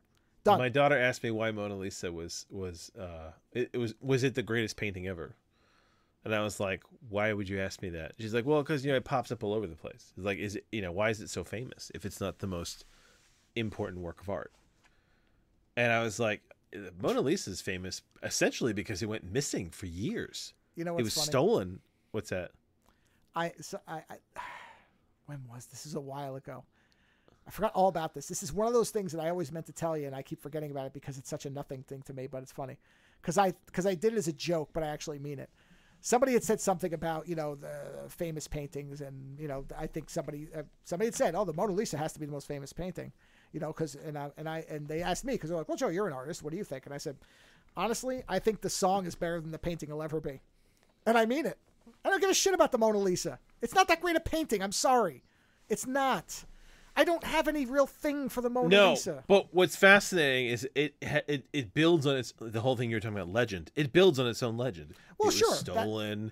It was hidden. Then they got it back. And now there's to see it, you have to go on a special line. It has its own wall. It's behind plexiglass. How is this not the most important painting in the world with all this fanfare? Had your daughter asked me that question, my response would have been, there is no such thing as the greatest painting, period. Art, like everything, is subjective, and what is the greatest to you will be different to the person right next to you, no matter what lives you've led, even if they were identical, all the way up to the point where you walked in the museum. Who cares? Every journey is different. No greatest. Yeah. And every art will affect you. I mean, like you're saying, greatest isn't it affects you the most, or you think the most beautiful, or it's just so varied. Yeah. Much like the human experience. Because people don't really think about it is this construction of the way things work. Like people who think that Leonardo sat there and painted it just looking at her, when there's every bit of evidence that all the great masters who were foundational artists were tracing and using light boxes and doing all the same trickery and not cheating, but shortcutting and ways of easing what they're trying to do that any modern artist does. I overheard somebody talk about how kids working on a computer, that's not art. And I'm like, fuck you, it isn't art. It's the same thing. I said, as long as the person is the one doing the work, or the majority of the work. You know what? Yes, you are correct. If the person is the one doing the majority of the work, right? Then it's still your creative. It's still a creative creation. Do you know what I mean? Correct. Like it's not just, you didn't just type in to a machine learning system to pump something out for you. Like you physically did it. You know what I mean? Like even a machine learning system. My problem with that, even in that, my problem is a person who claims that it is their work solely. It is not. It's a work, but it's not their work. Well, it is a collaborative. Well, you know what? The problem is that you're collaborating with you don't know who. Here's the thing. So my calf tattoos, right? I have they are Maori influenced, but they are a play on the idea of naughty and nice. So I used all this different imagery and then brought in all other stuff. And I used a light table and I traced all these different styles of tribal design and geometric design in together and created a design that I then had tattooed on my calves, right? Now, I did not draw anything new for this. It is completely comprised of things I've seen. I may have put something like 20 different designs together to make one calf. Right? Is it art?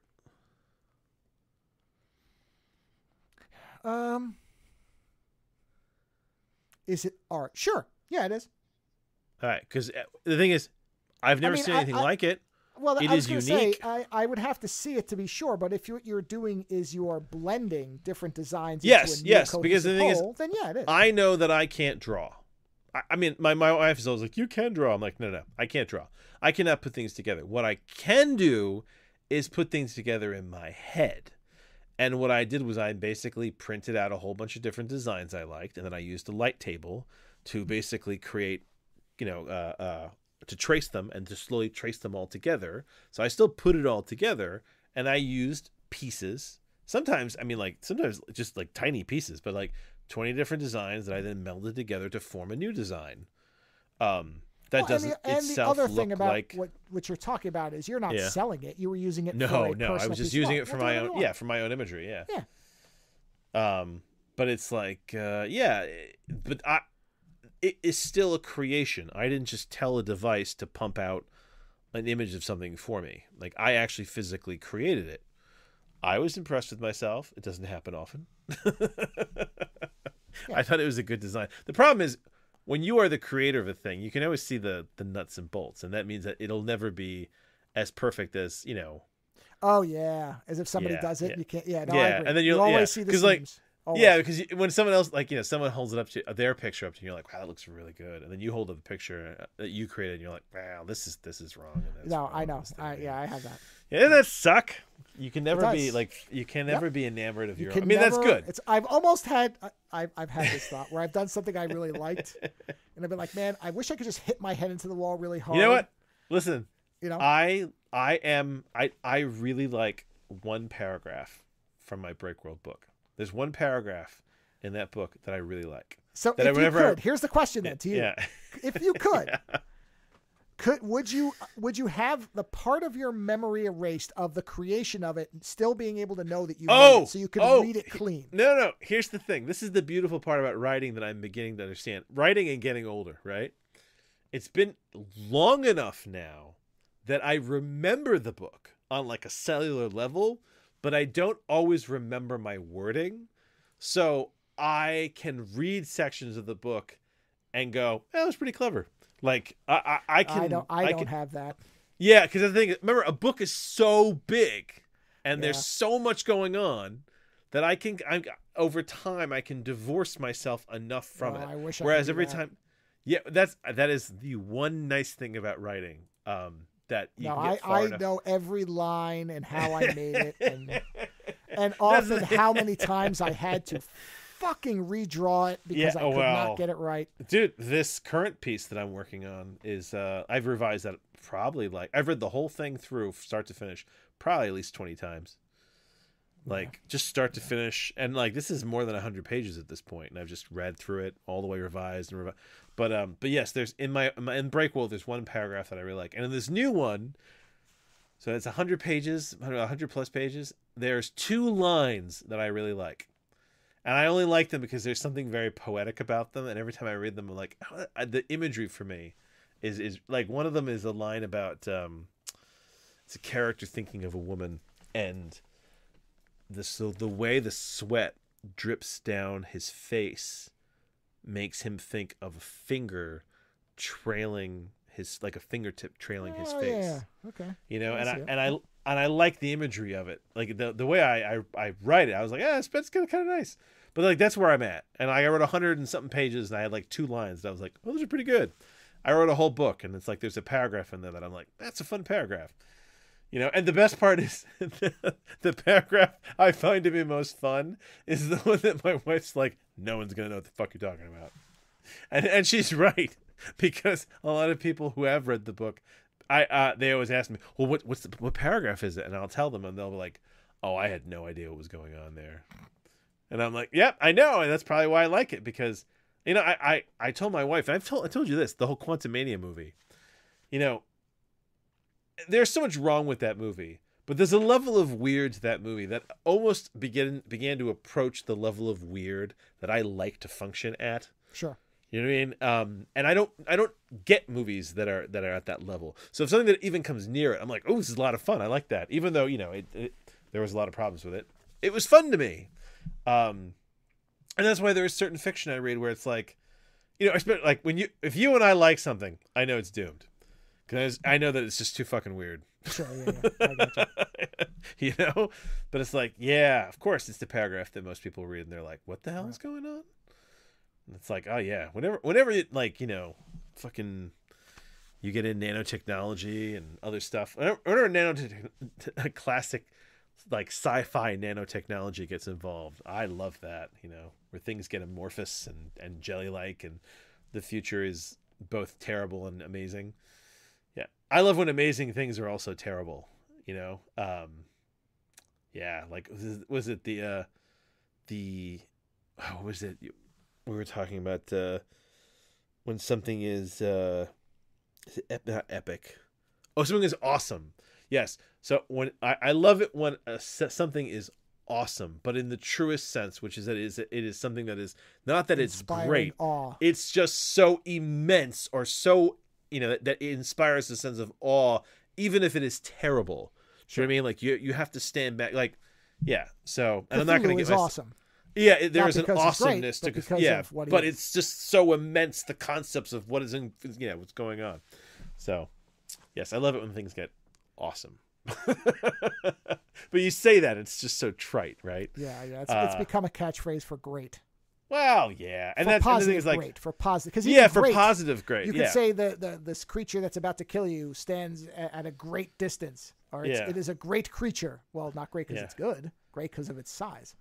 Yeah, and that's why you always have to put on, like, you know, the following word where it's like the awesome dread, you know what I mean, or something like that. Like, then you get it. Then it's like, well, it's not that it's great. It's just so immense and overwhelming, you know? So, now that we've blown smoke up our own asses for this long, I'm sure you have a movie review to pull this one out of the hole. I do. Yeah, yeah, so I don't have any sound clips for this one because it's in Swedish. So. Ooh, well, come on. You're I thinking that we don't want to listen to some Swedish people talk. I could have, but it would. I mean, I wouldn't even know how to place them properly because I have to actually have the clip. You know. I'm gonna give you the flavor of this, guys. Yeah, here's what it sounds like. Oh, no. What you should have done, and what I would have been really impressed if you did. It's like a voice translation thing? No, if you told us you were going to play a clip, right? And then you just played the Swedish Chef. Oh, God. See, yeah. That, you know, it would be funny if somebody were to dub that over. It wouldn't be hard. Oh, really man. Just the once, if you had done that, you would have gotten me. Because at this point, I expect your clips. Yeah, but if you'd done that to me, that would have been a good side swipe.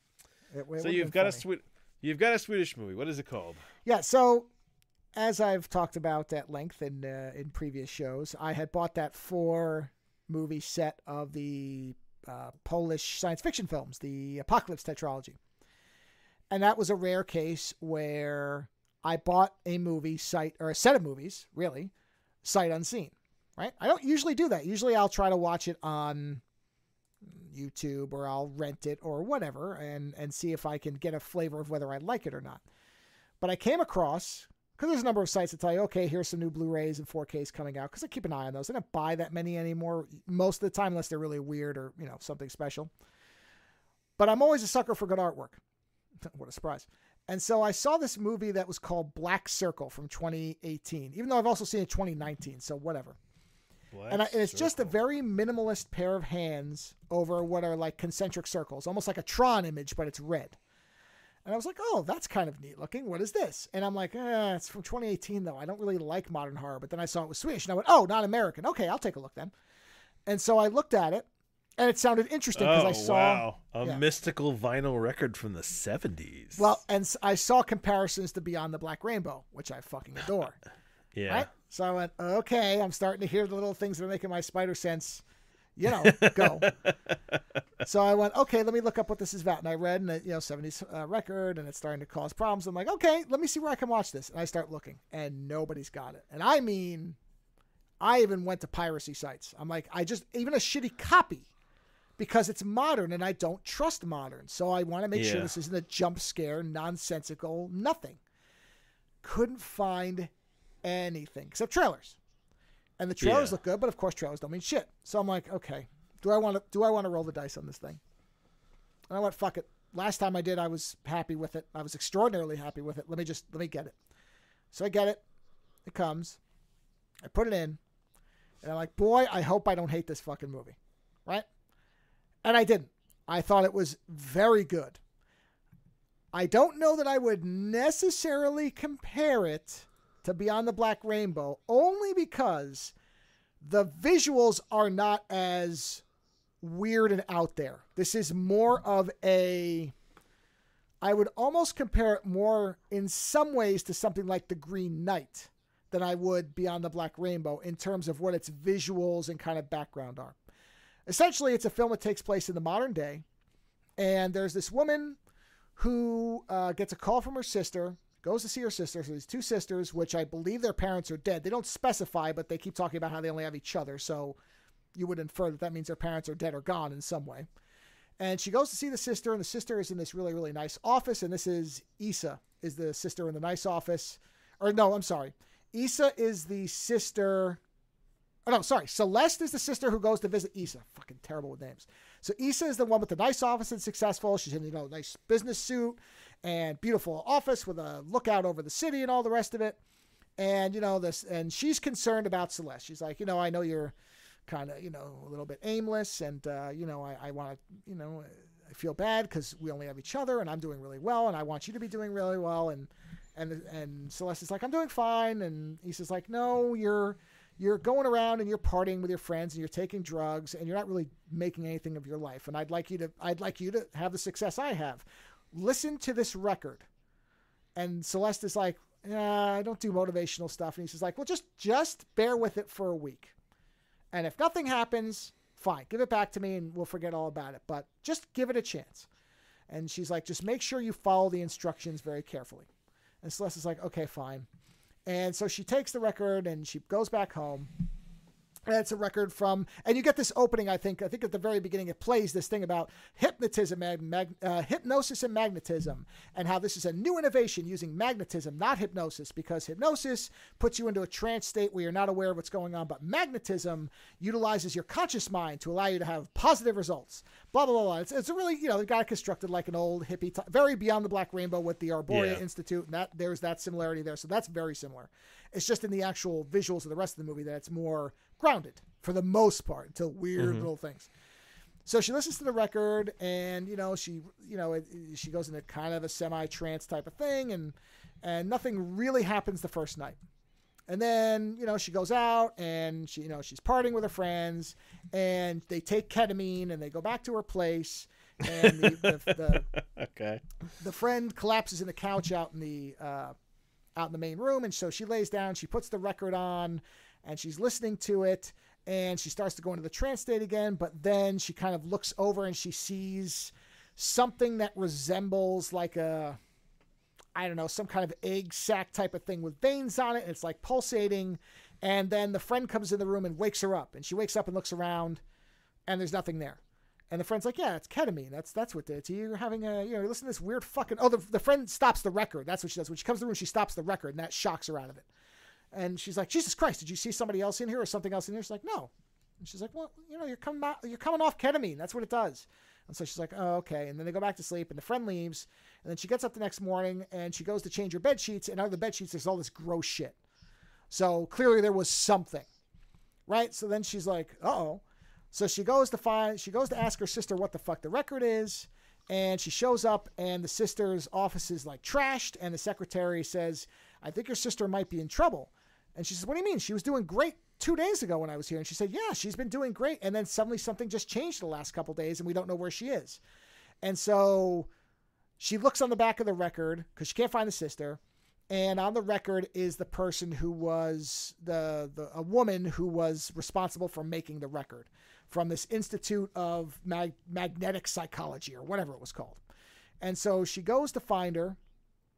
And as she's going to find her, we cut to that woman whose name is Lena. And Lena is the main actress from a very famous cult movie called Thriller, A Cruel Picture, about a heavily assaulted woman with an eye patch who goes on basically I spit on your grave type of revenge thing. So that's the claim to fame to this movie, is that she's in it. And she's very good. So, obviously older.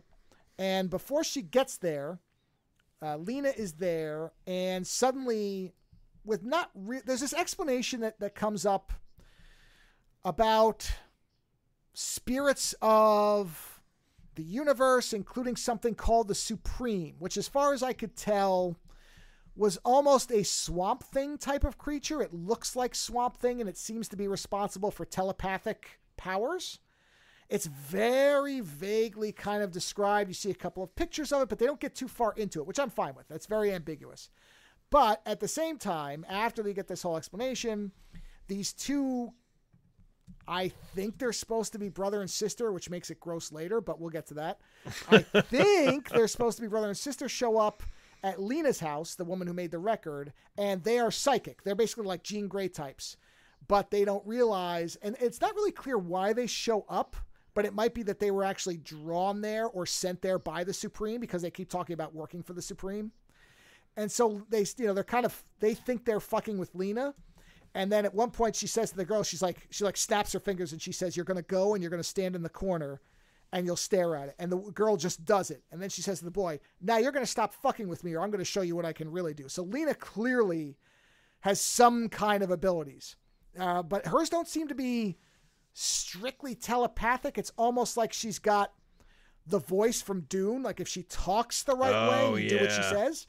Yeah, so there's all this kind of shit that gets bandied about. The idea is, a lot of people don't seem to like this because they want everything defined. I'm okay with it not being defined, but I think the idea is supposed to be that once you start messing around with these different alteration techniques, you start tapping into some fundamental universal shit in different ways. And that Lena's one of these people who managed to tap into it through the Institute. But she makes it very clear that she gave all of it up. Like something has happened where she is no longer involved. She still uses the abilities. She still has them. But she is no longer distributing these records. She doesn't want any part of the Institute. Like she's given up all the research. There's a guy who still maintains the old building they were in, because she goes and meets with him and she says, oh, you're still keeping track of it. He's like, well, somebody has to keep this stuff up. And she's like, better you than me. I'm done with it. And he's like, you'll change your mind. He's like, there's power here. And she's like, I know there's power here, but I don't want any part of it anymore. But not antagonistically, not like, I will make you come back, but just he really is a true believer type of thing. Right? So then Lena says to and I mean, what they really reminded me of was Fenris from the X-Men, which is an incestuous twins couple who have powers together. I really feel like somebody had liked Fenris and did that. So she says to the male Fenris, somebody's coming and you're going to behave yourself when she gets here, or yourselves when she gets here. And who shows up is Celeste. And Celeste shows up and says to Lena, I found your name from this record. And at that point, her sister shows up. Her sister shows up, and her sister's all frazzled right before they got there. Her sister shows up, and she's all panicked, and she says, something's following me. And Celeste says, what? And she's like, I don't know, but she's in my car. And they look out the window, and the car's there. And Celeste runs down the stairs to go confront whoever's in the car, and the car drives off. She comes back in, and suddenly the car reappears. And that's when she's like, okay, let's go find this woman. I don't know what's going on, but let's go find her. So they go and they find her, and they find Lena, and they explain what's going on. Lena takes the record and immediately burns it. And when she burns it, it starts to scream or something. But she burns it, and they're like, do you know what's going on? And Lena says, yes, of course I know what's going on. What has happened is we didn't know when we created the record. The idea of the record was it was meant to purge you of your negative self. The problem is it doesn't really purge it. It creates a double. Yes, it creates an evil. Whoa, what was that movie? Oh God, it's called like Self or Myself? The one with Jake Gyllenhaal. It's the one that's directed by fucking Moss from the IT crowd, isn't it? Oh, yeah, I think that's the one with Jake Gyllenhaal, isn't it? I think you're right. It might Richard be. Hold on, what is it? Was he the one who directed it? Or I believe you're right. No, I think you're right. I'm pretty sure you are absolutely right. The movie is called The Double. The Double. The Double. There you go. And it's not Gyllenhaal. It's the other guy. It's Jesse Eisenberg. It's Lex. There Luthor. you go. Okay. Yeah. Yes. The Double. Right. Yeah. I don't know if this similar. Yes. Or like Lynch has done doubles his whole career. Same thing. Like that what's the word for it? A topo or topo. Whatever. There's a name for it. I can't remember. It was in Twin Peaks season 3. There was 2 Diane. That's what it is. Tulpa. Tulpa. A tulpa. Anyway, so she says, yes, you create, what it does is it creates a second version of you where all the negativity is contained in it. It's essentially a ghost. Problem is, if you and the ghost are connected by an invisible umbilical cord, and so you are never that far apart.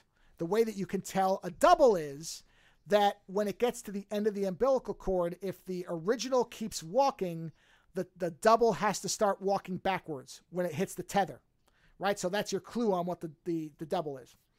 So she says, so Celeste says, well, what do we do? How do we fix it? Do we kill the other one? She says, no, you can't kill it. She says, what you have to do is you have to do a reverse exorcism. In essence, she describes it as basically a reverse exorcism. She says, you have to reintegrate the two selves. The risk is if the double has been around for too long, because it saps your energy as the original. It can. And so she says, if it becomes stronger than you at the reintegration point, it is now in charge and you exist. The original exists as not eternal. I guess the person dies, it goes away. But as long as the double lives, you live as its echo in a phantom state. So you don't have any tangible self. You exist as a ghost. Yeah. Right. And you watch all the things it does and you are helpless. So she says, we did this with my sister and it didn't end well, but she doesn't say what happens, but there's no sister. So you imagine that means that either the sister died or the double took over, but it's never really clear what happened. She just says, we tried this with my sister. It didn't end the way I wanted it to. I think that's what she says. So she may even have killed her. It's hard to say.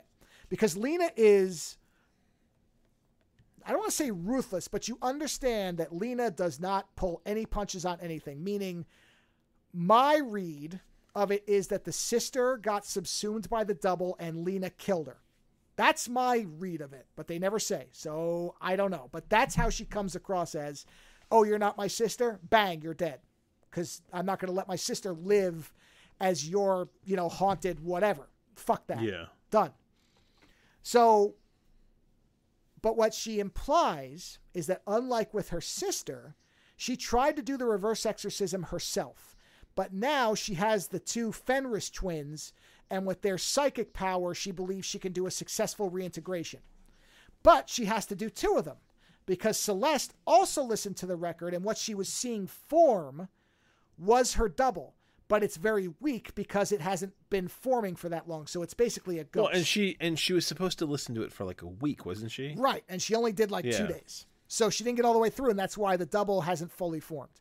Whereas Issa listened to it the whole way through and the double fully exists and is able to drive a car. And the reason it's always around is because it can't go that far from her. Like there's I think I say it's 100 meters. Or maybe it's 100 something. There's a distance where it can only go so far on its own. And that's why what it ends up wanting to do is kill you and take over so it has complete freedom. So, but there is no way to sever the umbilical. At least that's the way Lena says it, is you can't coexist. You have to be one or the other. So she says, we're going to try it with you first, meaning Celeste, because you're easier and I want to make sure that these 2 can actually do it. So she runs this whole, and this is basically the second half of the movie. Is the reverse exorcism. So the first one is with Celeste. This is oddly, there's a lot of weird sort of feel and echo of the movie we reviewed last week. What was The scientist who creates immortality by catching the oh asphyx. yeah, the asphyx. Yeah, well, not intentional, but yes. No, but there's like a weird asphyx vibe because it's like a very specific kind of, well, in essence, yes, this is an asphyx that is a double. Yeah, and the death is to take over. So yeah, you're right. Not in the sense of immortality, but this idea of a very specific kind of non-science thing. Yeah, and a personal creature. A personal thing. Yes, exactly. Yeah. Yeah. No, I get you. Yes, there is that connection. I agree. So they do the Celeste integration first, and it's obviously and it's a very interesting procedure because she uses. They're the guy who was the caretaker, and then she uses the female psychic, and they can't speak, and they each have a cane. And when she asks questions, they respond by slamming the cane. That's their way of, like, they have to tap, like slam the cane down because she keeps saying, step forward. Do you see the umbilical? If they do, they slam the cane down. If they don't, they don't. And then she has them step back, turn left, turn right.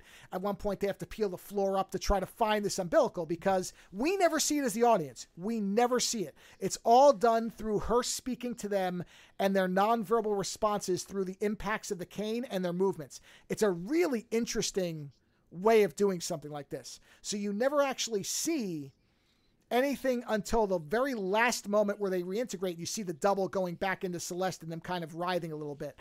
But there's no big showy it's not a bunch of big, effects. No, it's all done essentially in an empty room using sound. Just sound design, like the ambient sound of the room. Yeah. It's really, really interesting. Again, not American. American would have a giant poltergeist that was, spitting pea soup. And I don't want to go back. It'd be some garbage bullshit that they do now. No, this isn't American, so it's actually fucking awesome. So they reintegrate Celeste, but it really takes a toll on the female Fenris psychic. So she says, okay, rest for an hour, and then we're going to go again, and we're going to do Issa, and that's going to be tougher because that one has been around longer. And the male Fenris so it's a success. Yes, Celeste gets reintegrated. Yeah. She's fine. No problem. So she says, so go rest. And the male Fenris is like, no, we can't do it that quickly. She needs more time. This is going to kill her. And Lena's like, no, we're doing it in an hour. Be back here. And basically commands them. So then the two of them go back to the room and it's weird because I think they're supposed to be related. But then again, that's Fenris. So whatever. But that whole scene is really strange because I don't know what it added except to be gross. If in fact they are brother and sister, which I'm pretty sure they are. But then again, I guess they were just adding some, weird nudity to it. Yeah. Well, there's barely any nudity either. That's the thing. It's not even a gratuitous nude scene. It's just weird and strange.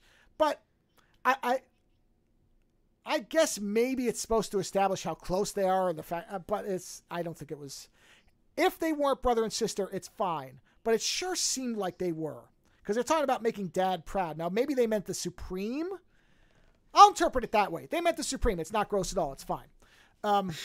Because that just makes my brain feel better. So we'll just say that. And at one point, you see the Supreme materialize for 1 second, and then he disappears. And he never shows up again, so I don't even know what that was supposed to mean. But then I don't really care. It's okay. I don't mind it. You will see him for 1 second. And he looks like the Swamp Thing, except without... Well, no, actually, he looks like a melding of Swamp Thing and Man Thing. Really, he looks like the two of them blended together. Sounds like kind of like almost really like a very earthy spirit. Yes, that's why I was saying the Green Knight is more of like the the nature element type of thing. So anyway, so now they get ready to do Issa's, and Issa's is tougher. They actually have a very hard time just locating the umbilical. That's where they have to pry the floor up, and basically they've managed to summon the double, and now you see the two of them. So the two Issa's are there. Right. And so they capture the one is in a different part of the building. So they capture the one, and so they've got the one that the original one is in the room, and then they've got the double outside near the entrance to the building. And the one that they capture says, no, I'm the original. And Lena says, well, that's what they all say. So she's like, there's an easy way to tell. So you don't even know who the original is at that point. At that point, you don't. Well, I mean, okay. Well, you kind of do because, well, the way they're portrayed is different. The Issa that showed up with Celeste looks very sick. looks very weak. Looks like she's about to collapse. The one that they find after they trace the umbilical cord doesn't look as sick. She looks stronger. So, but when they capture her, she says, I'm the original. And Lena says there's a really easy way. Actually, maybe it's the inverse. I'm trying to remember which one looks sicker. But it doesn't really matter.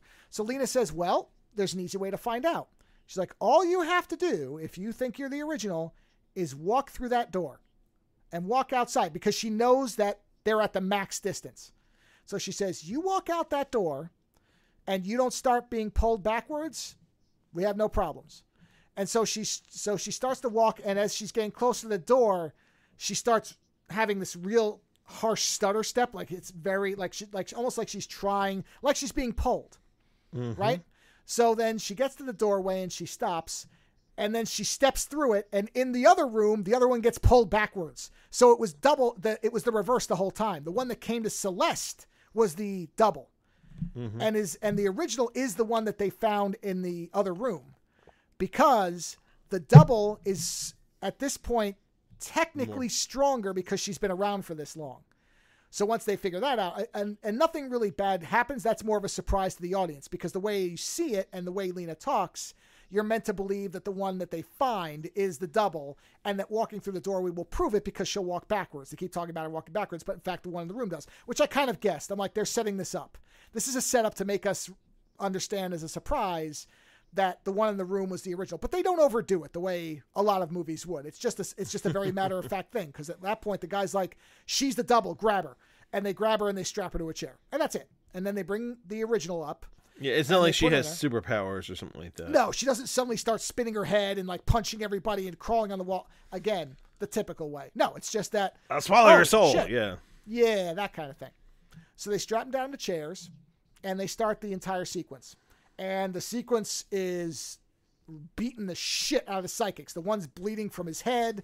The other one's vomiting blood, all the rest of it. But ultimately, and Lena's kind of directing everything. And then there's this big like EMP shockwave and all the lights go out.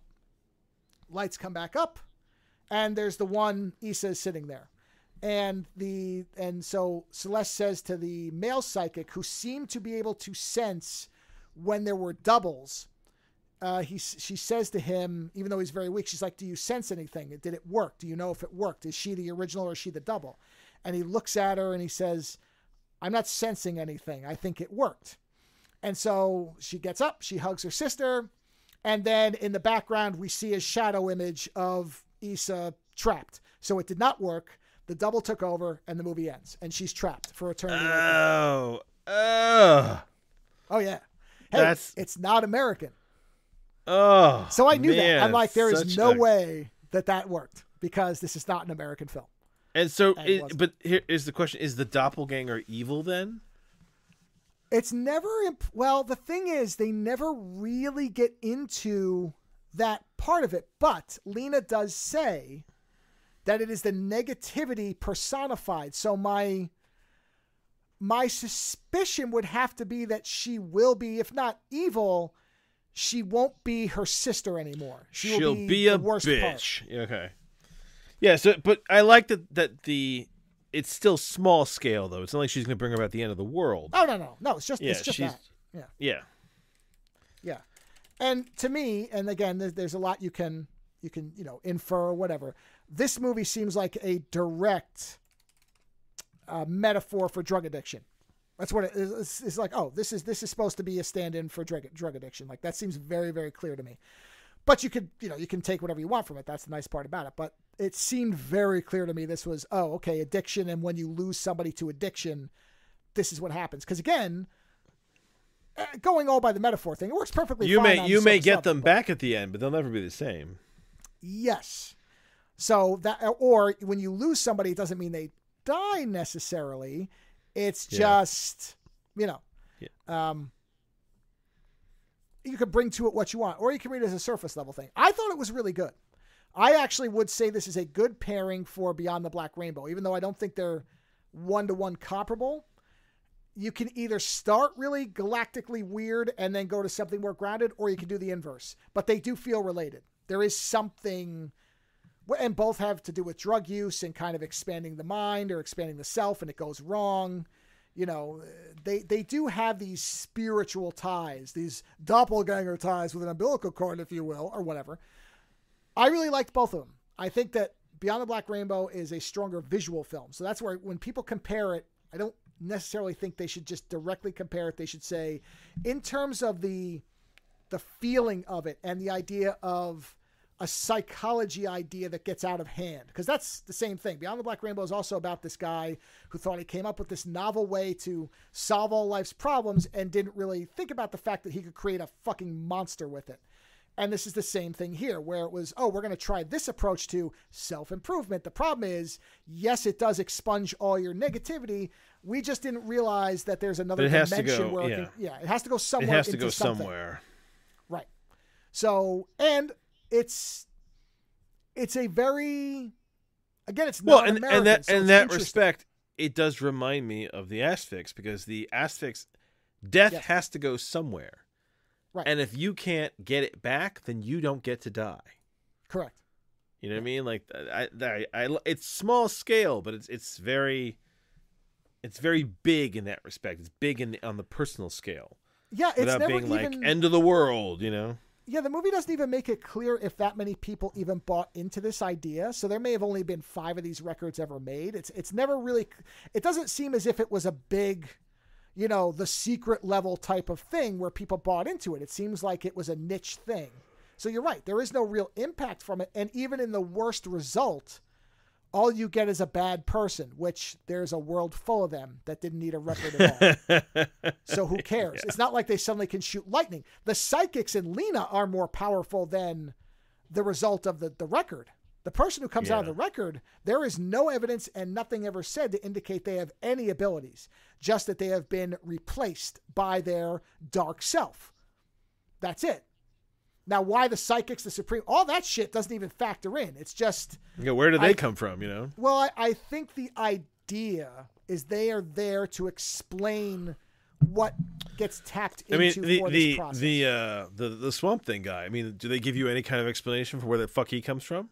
Well, no, they explain that he is, what is he? Some kind of guardian of something. I don't remember what the exact explanation, because they do explain it. Not where he comes from, but what his role is. And he does seem to be some kind. He almost seems like Swamp Thing, where he's like an elemental of some kind.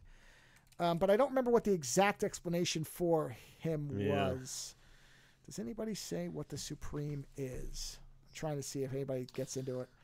I don't have the movie in front of me, so...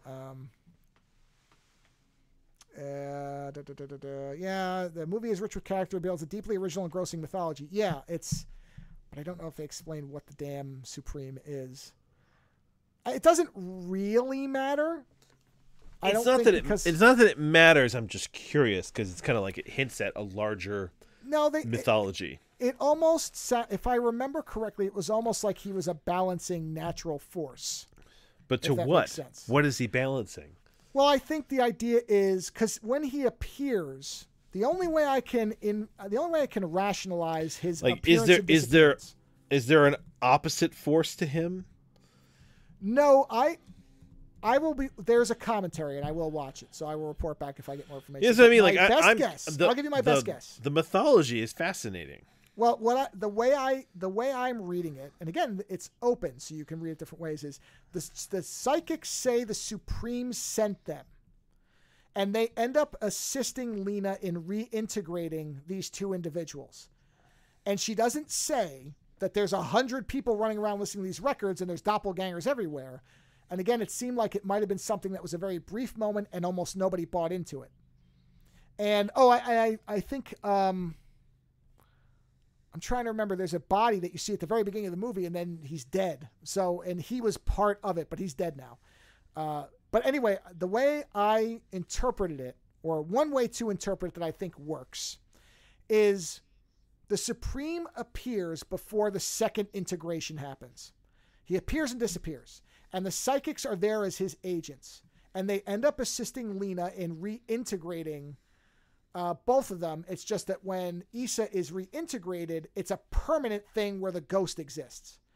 So what I would say is that the Supreme does not like these double people wandering around. There shouldn't be 2 copies of somebody.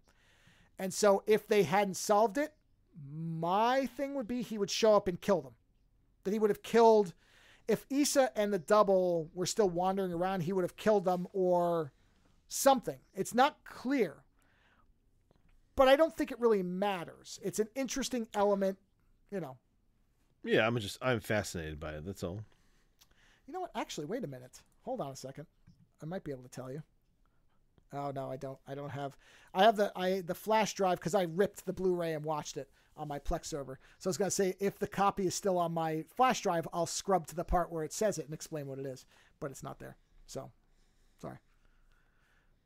But like I said, I wonder if it comes from something in Swedish mythology. So what is it called again? What do they call him? The Supreme. Yeah, I don't know if it's the Smart Circle, the Supreme, because the Swedish title is Svart Circle. Let's see if this says anything about the Supreme. The sister ethereal doubles.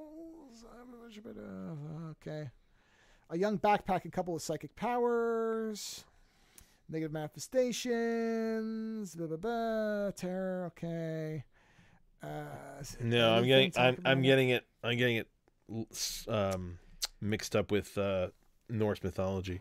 Yeah, that's the problem. Is I don't see. I'm trying to find. What was it? What was the movie called again? Black Circle. Yeah. Yeah, it doesn't. No, nothing else of this because it is such a small part of it. I don't think anybody really. Yeah, no. I just wonder. I wonder whether if it's a completely original idea or they got it from something. I mean, just the way his design looks and everything. I think it's probably a transmutation of something real because it does look like a forest or some kind of natural super spirit thing. I don't know what the hell else to say or to call it, but that I have a feeling it's something that was adapted. If I had to guess. I'm just looking to see if anybody else mentions it. Helps if I spell it right. Hold on. S-U-P, Supreme. No, nobody mentions it. Damn. Yeah, go on. Yeah. Well, that was it. It's a really good movie. But again, if you see Beyond the Black Rainbow and a lot of these comparisons, it's more in the themes of it and kind of the baseline thing of a weird 70s self-help cult that then, had unexpected consequences, I guess would be the best way to say it. But it is not that wacky kind of, cosmic weirdness that that movie has. Its visuals are much, much more out there than this one is. Wait a minute. Hold on. Wait a second. I might be able to tell you. Because, this is funny if this works. Hold on a minute. Give me a second. Okay. All right, hold on. I think I can tell you. Only because there are subtitle sites that publish the subtitles for the movie. So I don't need the movie. I just need the subtitles. So let me see if I get the subtitle file. And then I can read to you verbatim what the actual, I mean, there may be a little bit of translation weirdness, but then again, there might have been when I watched it. Okay, here we go. Put this right here. And let me open this. There is the SRT. Open with text edit. Okay. Oh, yeah, here it is. Let me see. I got to zoom in because this font is insanely small and I'm not young anymore. Okay, so let me search for Supreme. Oh, God damn it. Can I not spell Supreme the first time? Oh, do you know who the Supreme is? The Supreme, yes. Did he send you because of my sister? Do you mean the woman sitting behind or the one who repeats? Yeah, my sister. So they are brother and sister. Oh, gross. All right, hold on. It could also be my sister in arms. Oh, sure. Like a nunnery. Like if you both follow a religious order. Yeah, sure. I'll give you whatever rationalization I can here. Yeah. Okay. Let's see. Because priests and nuns call each other sister and brother. Here is your explanation. There is a recurring description of beings that don't seem to belong in our world. These beings have been named the Ancients, one of which appears even more often. This being has been referred to as the Supreme.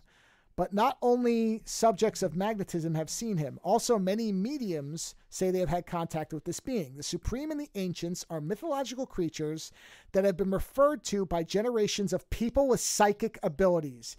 They are believed to exist to watch and take care of the psychic realm. The Supreme seems to be the maximum authority of this realm. His aim is to make sure that individuals who cross from our plane to his do not disturb the delicate balance between the two planes of existence. There you go. Interesting. Cool. So it was kind of what I thought. He was there to make sure nothing too bad happened. All right, well, good. I inferred the right thing. So, see, it's not that unclear if I got it. It was neat. Yeah. So, yeah, the only bad side of this movie is it seems impossible. I mean, I could not find it searching everywhere, including illegal channels. I couldn't find anything. So I just went ahead and bought it. That's the only negative part of it is you have no option to watch this other than buying a Blu-ray of it or a DVD, I guess. But I don't even think it's I think it's just Blu-ray. So if there's one downside to it, it's I can't even give you a link to watch it without paying for it. But if you liked, the Asphyx, that one you can watch on YouTube. That's a much older style type of movie, but it does have I would tell somebody who liked Beyond the Black Rainbow, if you liked that movie for what it was about more than it's just the visuals, because there are some people who only watch it for the visuals, that they think the story is utterly boring. I don't, but I can see where they come from sometimes. If you are a person who enjoyed the totality of that movie, and you're okay if the over-the-top visual sequences are more toned down or ambiguous, you will probably like this quite a bit. I had a great time with it. I am not sorry I bought it. So that's probably the best review I can do of it outside of explaining the whole movie like I did. And as far as a comparison point, again, yes, Beyond the Black Rainbow is connected to this in some ways. But again, I just don't want anybody to come into this movie expecting really big, weird visual sequences, because that's not there. It is more of what it's about. The idea of an idea that was born of an idealism that got corrupted either by accident or because these people didn't know what they were tapping into, which you can read it either way, honestly. And that's my review, because I didn't want to review anything else. I thought, okay, this is a really good movie that probably nobody's ever heard of. And I would never have known of outside of the fact that I happened to see the cover. And the cover looked interesting. The universe brought you this movie.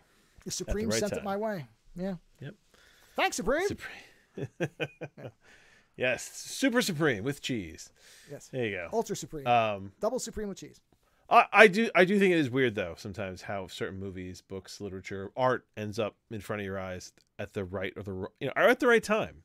Actually, I was going to say the wrong time, because I don't think there's a wrong time. I think it is funny sometimes when you read a book and you think to yourself, Jesus, man, this book was exactly what I needed to read, Well, there's a reason that there are cover artists and poster artists, and the fact that this didn't look like every other piece of artwork and cover that I've ever seen is why I stopped and looked at it. So whoever designed it knew what they were doing, and they got it right. Well, they got the right crowd, yes. Yeah. So remember how we were talking about targeted and non-targeted advertising? Oh, was this Amazon? Advertising, and no. I just there's a site that I don't even know what it's called. I literally just searched for Blu-ray release calendar, and this site comes up, and it's very simple. I know that Amazon throws stuff at you sometimes. Now Amazon is starting to lose its mojo there.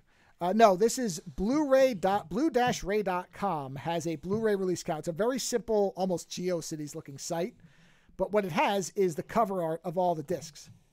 And so I will look at a certain week and say what's coming out. And I mean, there's always 30 things. And sure enough, it was out it only released 3 weeks ago, maybe. So, yeah. Well, there you go. And there you go. So that's it. So, yeah, what the hell did we talk about this week? I don't even remember. Oh yeah, so by the way, I did look up. I looked up, and apparently that Crow reboot isn't happening anymore because Warner Brothers apparently has lost their patience with Abrams and his nonsensical things. So in the span of our show, we have discovered. I went to search for a reference article, and it said that they canceled their deal with him before the strike happened, so it probably will never happen. Yeah. So. Yeah. Oh man, that's some real time for you. Yeah, no kidding. So in the space, Abrams, in a sense, has been canceled in the space of 2 hours. Anyway, yeah, Black Circle, if you're into that kind of thing, I think it's worth seeing. And yeah, outside of that, I guess be afraid of your car. Krull seems safe for now. And I will be curious on the responses to people about our art discussion, because we do have people who have emailed in about art stuff before, so they may have a different viewpoint on it. But by all means, read that article, and if art falls down in the forest and no one is there to see it, does it exist? Yeah. And on that note, we'll talk to you next week. Have a fun weekend. Visit OzoneNightmare.com to subscribe to new episodes, browse through our back catalog, or to find links to support the show. Follow @OzoneNightmare on Twitter for the latest episode postings and other show information. If 280 characters just isn't enough, you can always email us, theozonenightmare@gmail.com. The opening theme for the show is provided by Heartbeat Hero. The closing theme is provided by Ogre. Please visit and support these artists using the links in the show notes for each episode.